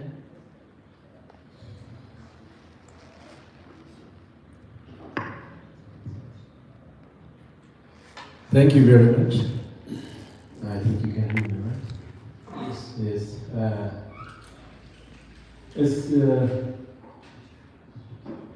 It's great to have Mika here. I was really afraid that the Koreans will keep him, especially the Korean girls. But I thank God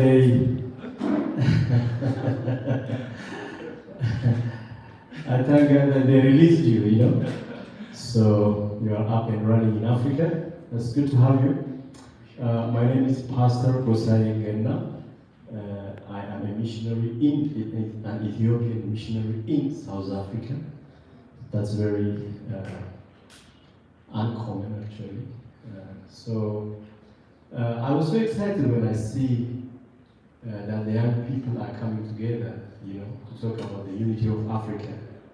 And that's very close to my heart. And I think that our previous generation, our fathers, they tried their best to set the stage, you know, because it was a long process of dividing us and putting border around us, you know, starting from slavery, then colony, then apartheid, then now post-colonial, whatever this is happening now.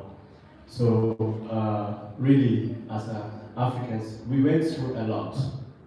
And now there is a generation rising up to turn that around. And I thank God to see young men like Mika. That's why I said thank God that they released him from Korea, you know. He was nearly he was nearly kept there. So I just want to mention about my experience in South Africa as an Ethiopian. As you know, there is a big community of Ethiopians living in South Africa. I think maybe somewhere between 300,000, they say, maybe not unofficial, 200,000, 300,000 Ethiopians are living in South Africa, but they really going through the worst persecution that anybody can have anywhere else. And sometimes you wonder, am I in Africa or somewhere else, you know? I don't know if you heard of the word xenophobia, right? So the xenophobic attack, because I work very closely with my fellow Ethiopians and also with South Africans to help people, you know, to find out, of course, to have a place where they can worship and, you know, assisting them in socially and spiritually in a different way.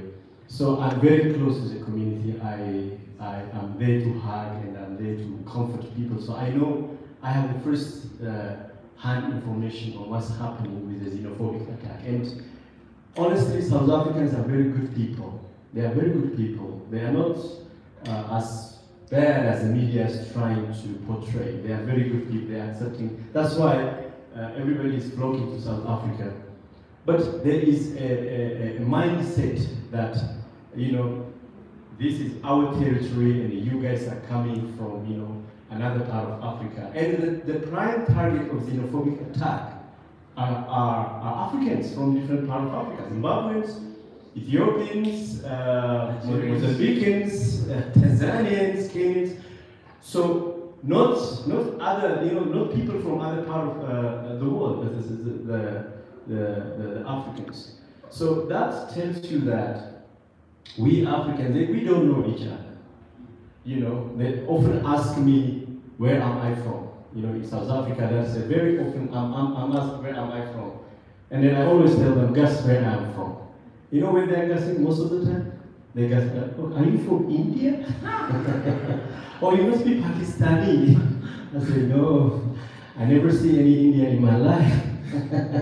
I'm an Ethiopian. So they don't know how Ethiopians looks like. You know, our light complexion, they immediately associate us with the Asians or, you know, somewhere from out of Africa.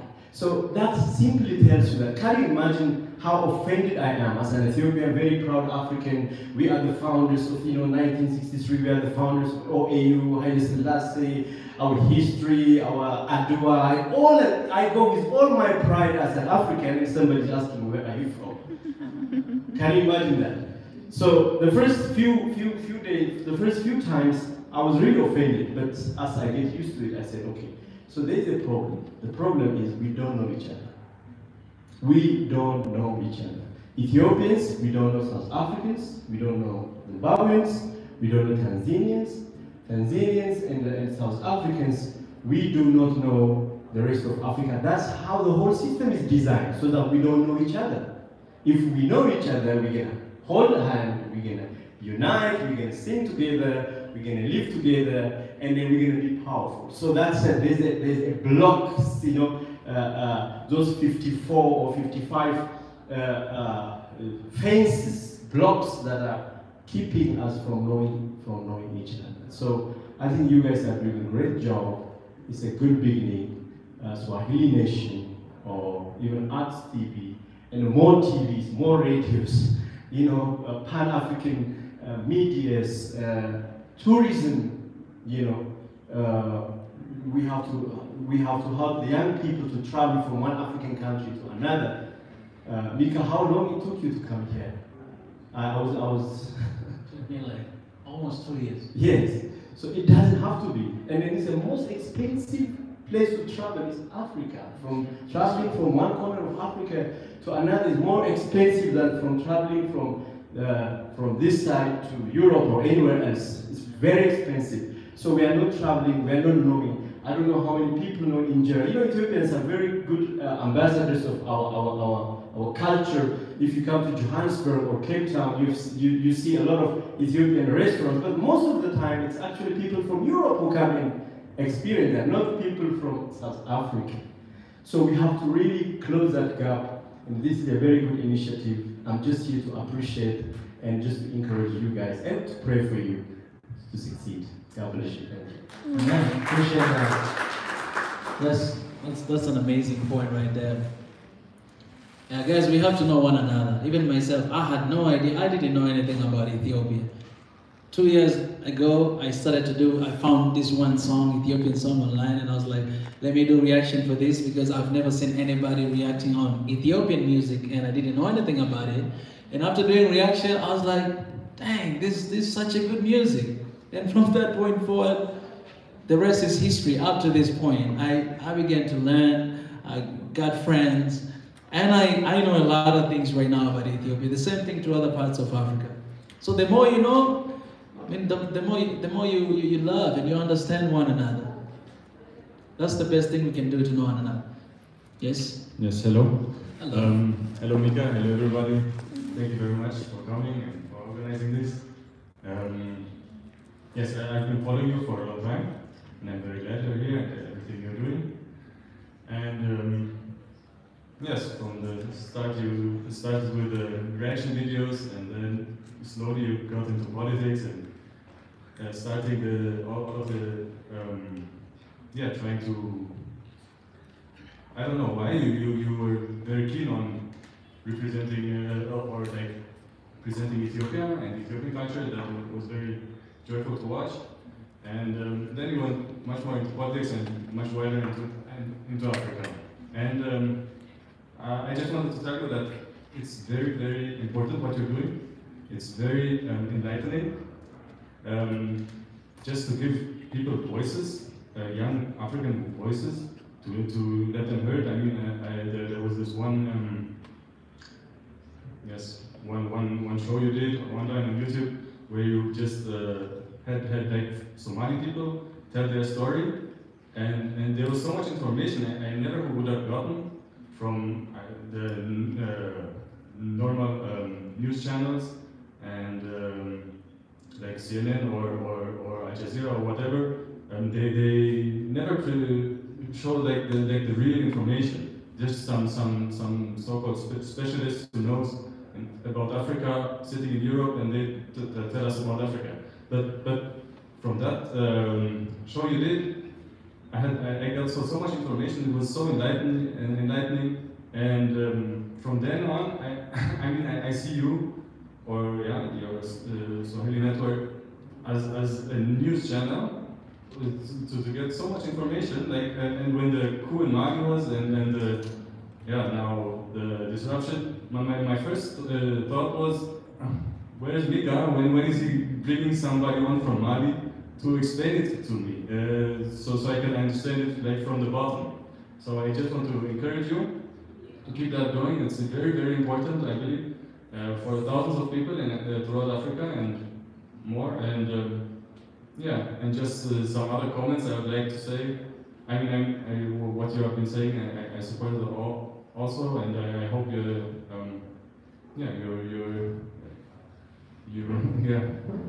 achieve all your goals.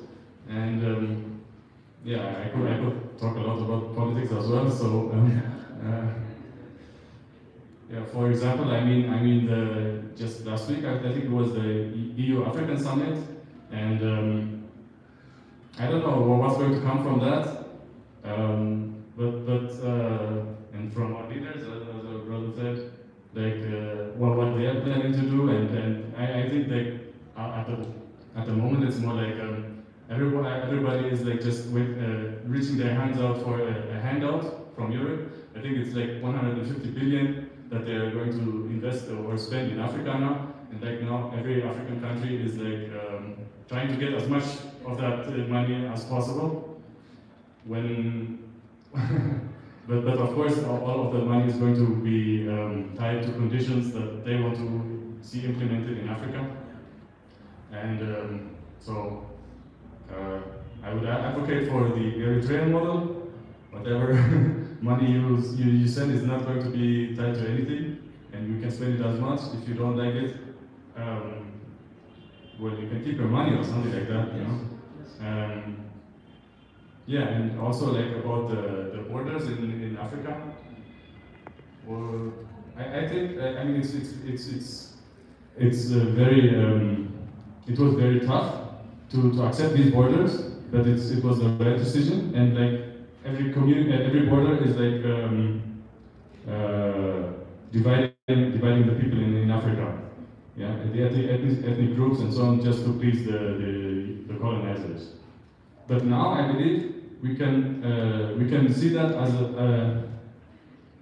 as a win, as a positive, because I mean, if you're moving to a borderless world, and just having your own ethnic group on the other side of the border makes it like so much easier to accept them and to unite with them. So by what was first the division can now be catalyst to unite us. Not like in Europe, where I mean, there's like every ethnic group has their own borders, so it's much more difficult for them to unite based on that.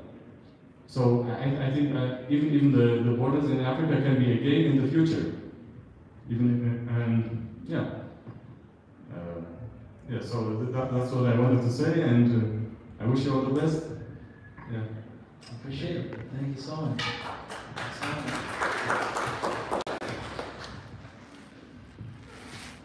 Yes.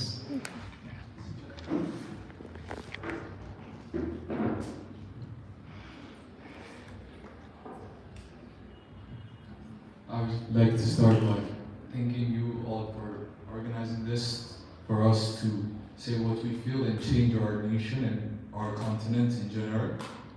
And I'm happy to have you here. I've been following you online for a long time, and your movement is very great.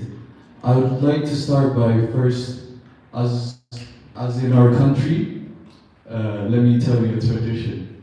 Any mother that sees a baby of her neighbors or even across other towns, if she knows that baby, even if she doesn't, if she saw him do a bad thing, she would spank him or treat him to be a better person.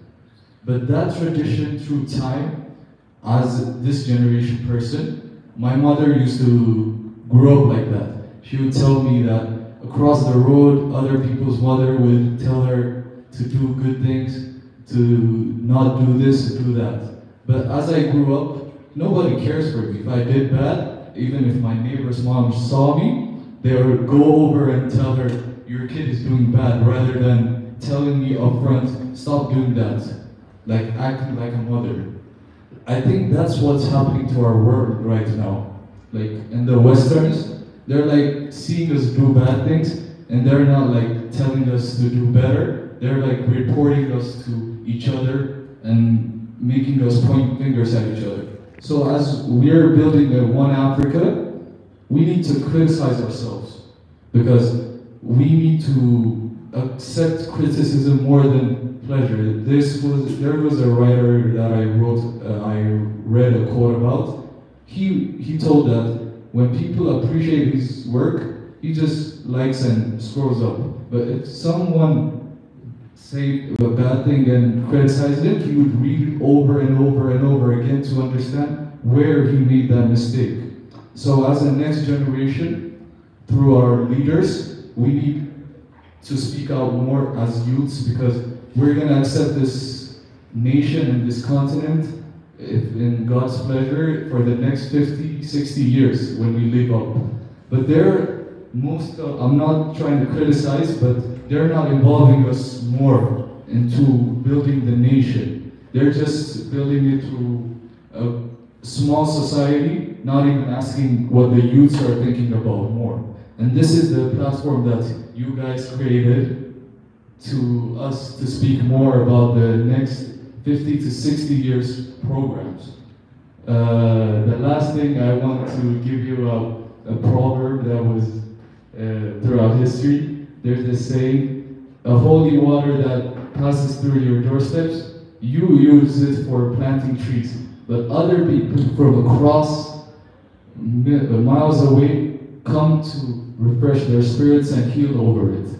And that's how I see you Africans in Tanzania, other African nations and Jamaicans coming all the way from their lands and accepting Ethiopians and respecting our culture, heritage, and everything, saying that you are the nation that makes this world go round. I really appreciate it, and I would like to know more about your culture and other African cultures, and so on. Thank you for giving me this chance.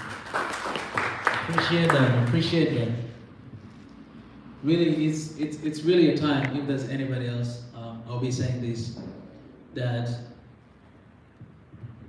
it's very important, as I say, as One Africa, our main focus is people. I believe people are the one that can call shots. Like, we are calling shots now.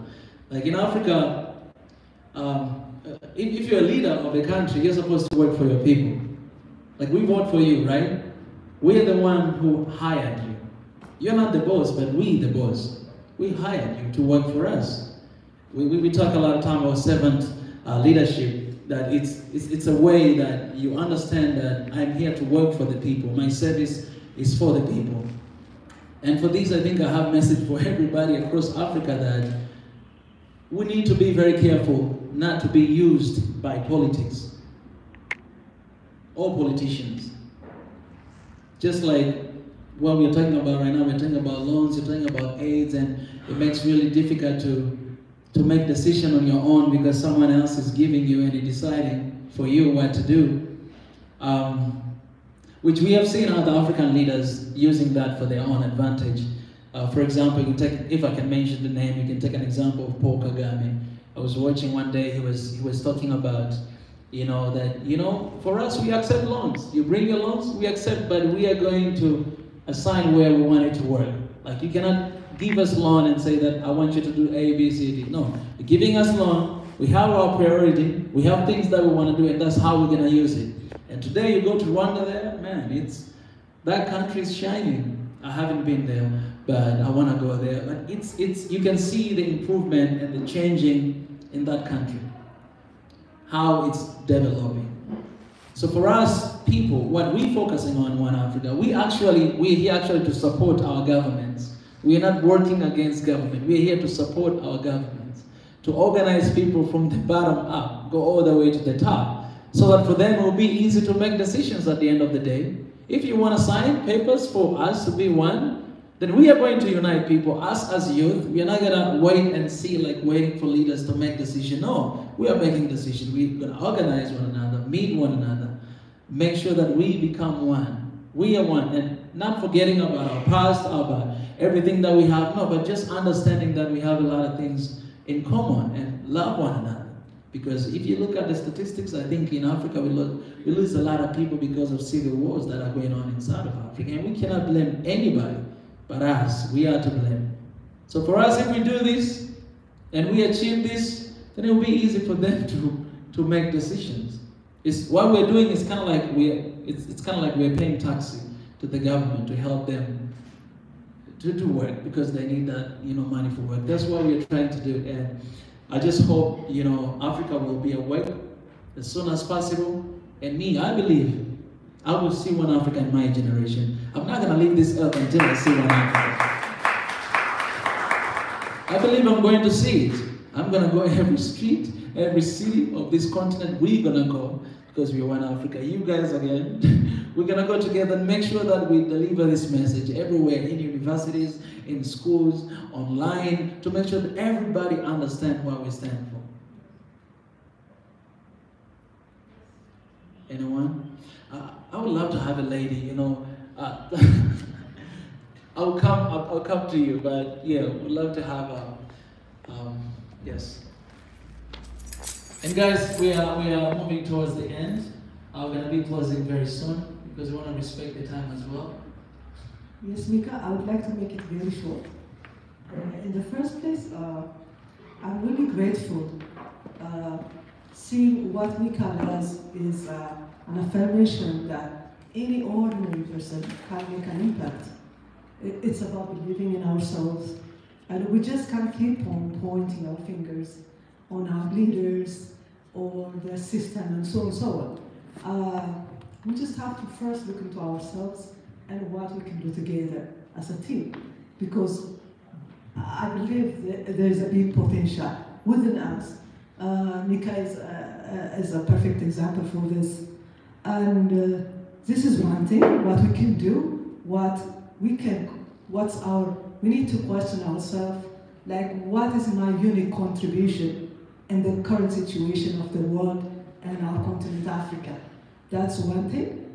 And in the second place, when Mika come to appreciate, like Ethiopia as its own country, it gives us an equal message that we have to go beyond our own borders, and it raised our curiosity to know more about Tanzania, his upbringing, his family, where is this understanding came from. So he is really delivering his responsibilities, and we have also a responsibility to give back, to support his efforts, and to appreciate and understand all his motives. And thirdly, as people, yeah, we can have a team, but at the end of the day, we need to make the voices, the efforts, reach out to a government or ministerial level, higher level people. I hope in the next meetings, this is just a launching, but several people from different sectors, government, non-governments, civil societies, will join this effort, and so that the development will be much faster. Thank you so much, Mika, for all the things you do. I wish you all the best.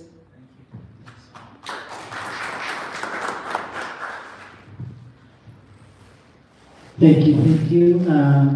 My name is Imani. I would like to ask Mr. Mika pick back to what the lady in back she just said about Tanzania, because when I'm here in Ethiopia and I tell people I speak Swahili, they automatically say he must be from Kenya.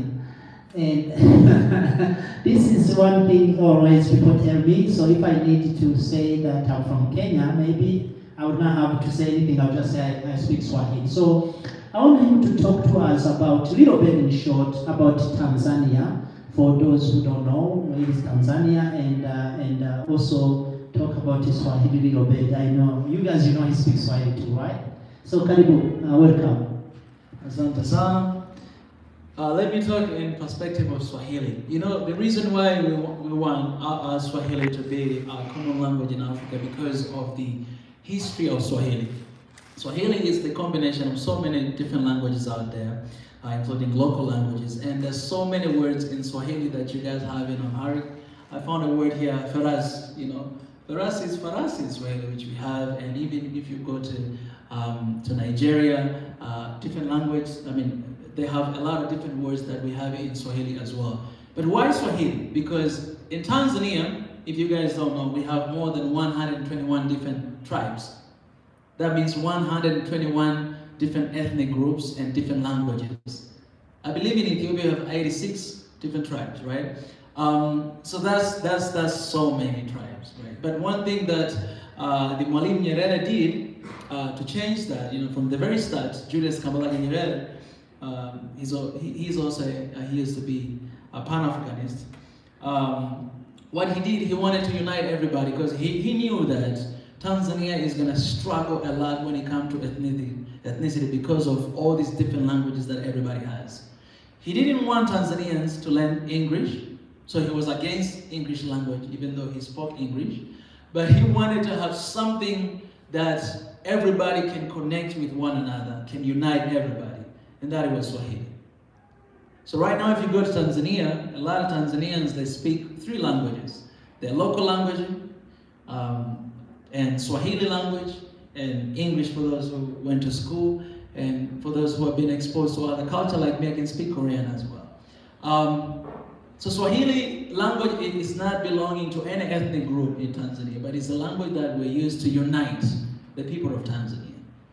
And so you can, Kenya as well, you have a lot of people speaking Swahili right there and other parts of Africa. And that's why, if you are coming from Tanzania, if you've been in Tanzania, you will understand and you will know that nobody talks about tribes there. I mean, we talk, but it's not an issue because people, they speak the same language. They see each other as same people. And one thing that I want to say back in the days they did really well is sending students to different regions. So if I'm coming from the northern side, you know, in high school I'll go to southern side. And when you go to that school, you find like everybody from every corner of Tanzania. You are in the same class and you have everybody. Like you have 121 different tribes in the same class. You guys are studying together, learning together through Swahili and English.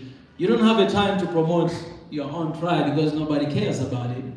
And it has been a long way, right? And looking at this picture, me as a Tanzanian coming from Tanzania, and looking at how Africa, my brothers and sisters, how other countries are struggling with that, it pains me. And that's why it's my mission to unite Africa, because I know what it means to have a peace. I know what it means to have understanding about where you're coming from and where I'm coming from. I know how it means to have that. And I know it's possible because it happened where I'm coming from. And when I see this, I'm like, you know, there's something to be done. And me and Mr. Imani here, we can be advocate for that. And you guys as well. I welcome you guys to Tanzania. Actually, one of the plans, this is beautiful. Thank you for the question. One of the plans this year, our dream is to climb Kilimanjaro mountain. That's our dream as One Africa. So anyone who, if you ever wanted to climb that mountain, we're going to climb that mountain. Right now we are thinking about June, because it's the best time to climb the mountain. With everybody around the world who wants to climb with us as One Africa Swahili Nation, we're gonna climb all the way to the top. Okay, don't worry if you're not fit, you have 3 months to prepare, all right? All the way to the top, and we're going to put One Africa banner at the top of Uhuru Peak if they allow us. Because because we want to declare that that's the highest peak in Africa. Stand there and declare and proclaim that we want to see one Africa. So everybody from everywhere, diasporas, we're inviting them to come with us. And man, you alone, it's going to be difficult. But imagine if you're like 50 people climbing together. They usually take 6 days to go all the way to the top and coming back. We have 50 people. I'm ready to take 2 weeks together. No man is going to be left behind. We're going together all the way to the top to look at the beautiful scenario of Africa. And I want to invite you guys as well to come. So Tanzania, it's a beautiful country. It's an amazing country. And as well, it played a big role in independence in Africa. Supported a lot of movements. For example, the country Mozambique, right? They had their own first political party called Frelimo. Their headquarters, it was in Tanzania. That's where they started, and that's where the first leader was assassinated, in Tanzania. He supported South Africa. You guys know Mandela came here to Ethiopia. He also came to Tanzania, and he was given a purpose to be there. That's why right now, Tanzanians, we can go to South Africa without a visa. We don't need a visa. I can just go right now, sure, and be like home, right? And that's what we need for the entire continent of Africa. And I think that's what I can say about Tanzania. There's a lot more, but maybe you can add something before we close. But I'm here to promote One Africa, guys. And I always say, I am African. And I love Tanzania and Ethiopia and all other countries. I think that, let me talk a little bit about Tanzania. Tanzania is possibly one of the countries in Africa is a successful, peaceful country and united. And number two, we have 2 African heroes from Tanzania. One was Nyerere. If you guys are Pan-African, you definitely should know Nyerere. The best of the leaders I have ever seen in my life is Nyerere. One, he was honestly, and he wanted to unite Africa on his way, and they did not want. For instance, Nyerere, he asked the president of Kenya, Kenyatta, Jomo Kenyatta, the first president, can we unite Tanzania? That time was Tanganyika and Kenya. And Kenyatta said no. And then he asked Milton Obote of Uganda, can we unite Uganda and Tanzania? And he said no. He went to Zanzibar. He asked the president of Zanzibar, can we unite Tanzania? That time was Tanganyika and Zanzibar. And he said yes. So today we have United Republic of Tanzania, which is the only country in Africa that is united in Africa. We've been talking about the unity of Africa through African Union and so on. We are actually getting divided every day. We only have one single country in Africa that is 2 countries together. If you guys do not know, Tanzania is not one country, it's 2 countries together. Tanganyika and Zanzibar give birth to Tanzania or United Republic of Tanzania. So the number 2 hero we have there is Magufuli. You guys, I don't think a lot of Ethiopians knows about Magufuli. He just died less than 1 year now. He was president for 5 years, but he changed the image of Africa economically and understanding how people understand Africa. In less than 5 years, he became president and he changed Tanzania to be poor country to middle class country, even now. So you cannot mention what Magufuli has done. If you are a lot of YouTubers, you can search that on YouTube, you're gonna see that. And the understanding of Africa, Magufuli, if you look most of our leaders in Africa, except Gaddafi, you will see they have the country map. Magufuli always have African map on his dress to show that he's African. So he was a Pan-African. So that is one of the things I can talk about when it comes to if you're interested in Tanzania. But also don't forget, Tanzania is the best country if you want to go to tourism. If you guys want to enjoy anything have to do with tourism, I think the best one. So pretty much Tanzania is a lot of the things as Ethiopia it is. There's a lot of things here. Me, I live here, so I have discovered a lot of things. But again, in Tanzania, it's a little difficult for the each other. So thank you so much, guys. Appreciate it. Thank you so much. Guys, a round of applause. It's my country we're talking about. Your country too. Well, guys, I think I'll give a chance to one last person because we're running out of time.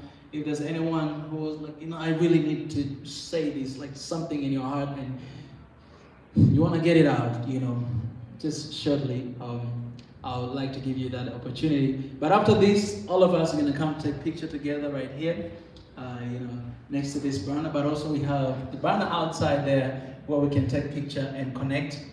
And also stay connected with what we are doing, Swahili Nation. We have a page on Facebook and on YouTube as well, Swahili Nation, and Twitter as well. But Twitter, somebody already stole Swahili Nation, so you need to write one Swahili Nation.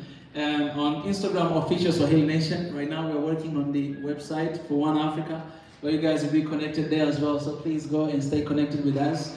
We have more than 2,000 different videos on YouTube. We are trying to upload every single day, talk every day. So please, you can go and support, you can share, you can like, you can comment. And we are pretty much doing live stream every single day at 9 p.m. This day has been a little bit hard because I've been very busy right now here on the ground to do what we do, what we have been doing online to do right here. And hopefully, soon we want to go to universities, we want to go to schools, we want to go to different places here in Ethiopia to talk to youth. That's my plan. I was supposed to leave today actually. Like today is 25th, 26th, no, yesterday. Like my flight ticket was for yesterday to go back home, but I decided to extend my time. There's something about this place that when you come, you don't want to leave. This is Africa. I'm talking about Africa, guys. So I'm planning to extend my time. Hopefully I can stay here for another month and being able to do that. So since you guys are here, we can partner any way you guys want. And if you have anything that you want to share with us, we have One Africa official@gmail.com. You guys, you can email us there and stay close to our pages as well. Is there anyone? Oh, you spoke already. Is there anyone who didn't say anything, first of all? And I appreciate if we'll have a lady, because I think all the guys have been talking a lot. And we are not only two of us, guys. One Africa, Swahili Nation, it's a lot of people out there. And the good thing about us, we have people everywhere, in every single country in this world, right? They're everywhere. So it's even hard to track us down because we are everywhere. Even if I'm gone today, the mission will continue because we have people from everywhere. And yeah, some of them you cannot even see their face. They're invisible. Nothing? Oh my goodness. All right. Then I'll give you a chance, my brother, for 1 minute, and then we'll be closing our session and get a picture together. Please, would love to have this picture. This is the launch of One Africa movement, so we'd love to have this picture, guys, after this. So please don't run away. Okay, thank you for this event. For representing my country, I would like to appreciate what you are doing. And as you said, all around the place, having a crew like you is amazing. So I would like to wrap it up by the knowledge that I acquired from a lecture that was held in America, the USA, on Black History Month. How many of us know the word where Africa came from? Do you know, personally? I actually showed the video about that before, but there's a lot of conspiracy theory about that name. Conspiracy? Yeah. Okay, so I will not continue on that. But as you said, One Africa is the most valuable thing to see everywhere as a whole, and I accept the challenge to climb Kilimanjaro with you. Come on, somebody! I'm gonna take your number because yes, we're going to do it. That's amazing. For sure. Anybody else is accepting the challenge? Yes, I'll give you my personal number. Oh, we are going to do it, brother. I appreciate it so much. Okay, thank you for this event. Thank you. For those who may have a problem with passport, maybe to go to Tanzania, Ethiopian Swahili community, we are partner with the Embassy of Tanzania in Addis Ababa, and also the University of Dar es Salaam, and the Tanzania National Swahili Council. So we will not have a problem to be able to have a passport or no visa to go to Tanzania. We will make that very easier. So if you want to go to the mountain Kilimanjaro, please come to us. We will facilitate that for you. Thank you. It's amazing. Come on, look at that. You are coming for this. Yeah, guys, we're gonna get some pictures. And let me just finish by saying that my tribe is Africa. My tribe is one Africa. Whatever tribe you have, it's Africa. And that's how we can unite each other. Appreciate guys, thank you so much. Please, let's get a picture together. If you won't mind, guys, come here and take a picture together. This is the beginning of One Africa. One day we'll celebrate One Africa, and you're gonna look at this picture. So, you don't wanna miss this. Yes, please, let's come, guys. We're gonna have those people who are blessed. We call them in Swahili warefu kwenda chini, like they are tall, but going down they will stand here. And for our brother from Sudan, you're gonna stay right here. Yes, let's take this moment.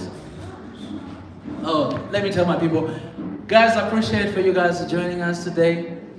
This is the end of the event, and that's it. And I appreciate for Queen Desta behind the scene. Guys, a round of applause for Queen Desta right here. You can check her out. She's a YouTuber as well. She does an amazing work introducing Ethiopia to the world. She's from Kenya, but she's an African. So please support Queen Desta on YouTube and see what she does. It's amazing. She loves Ethiopia more than... No. I cannot finish that. I don't want to offend anyone. More than anything else. Well, guys, feel free to come. Feel free to come. So thank Just you gonna guys get for picture watching. together. I'm gonna end this now. Thank you so much. And One Africa has officially been launched. Let's take the photo. You're gonna see the photos later. Ciao. Let's take this now.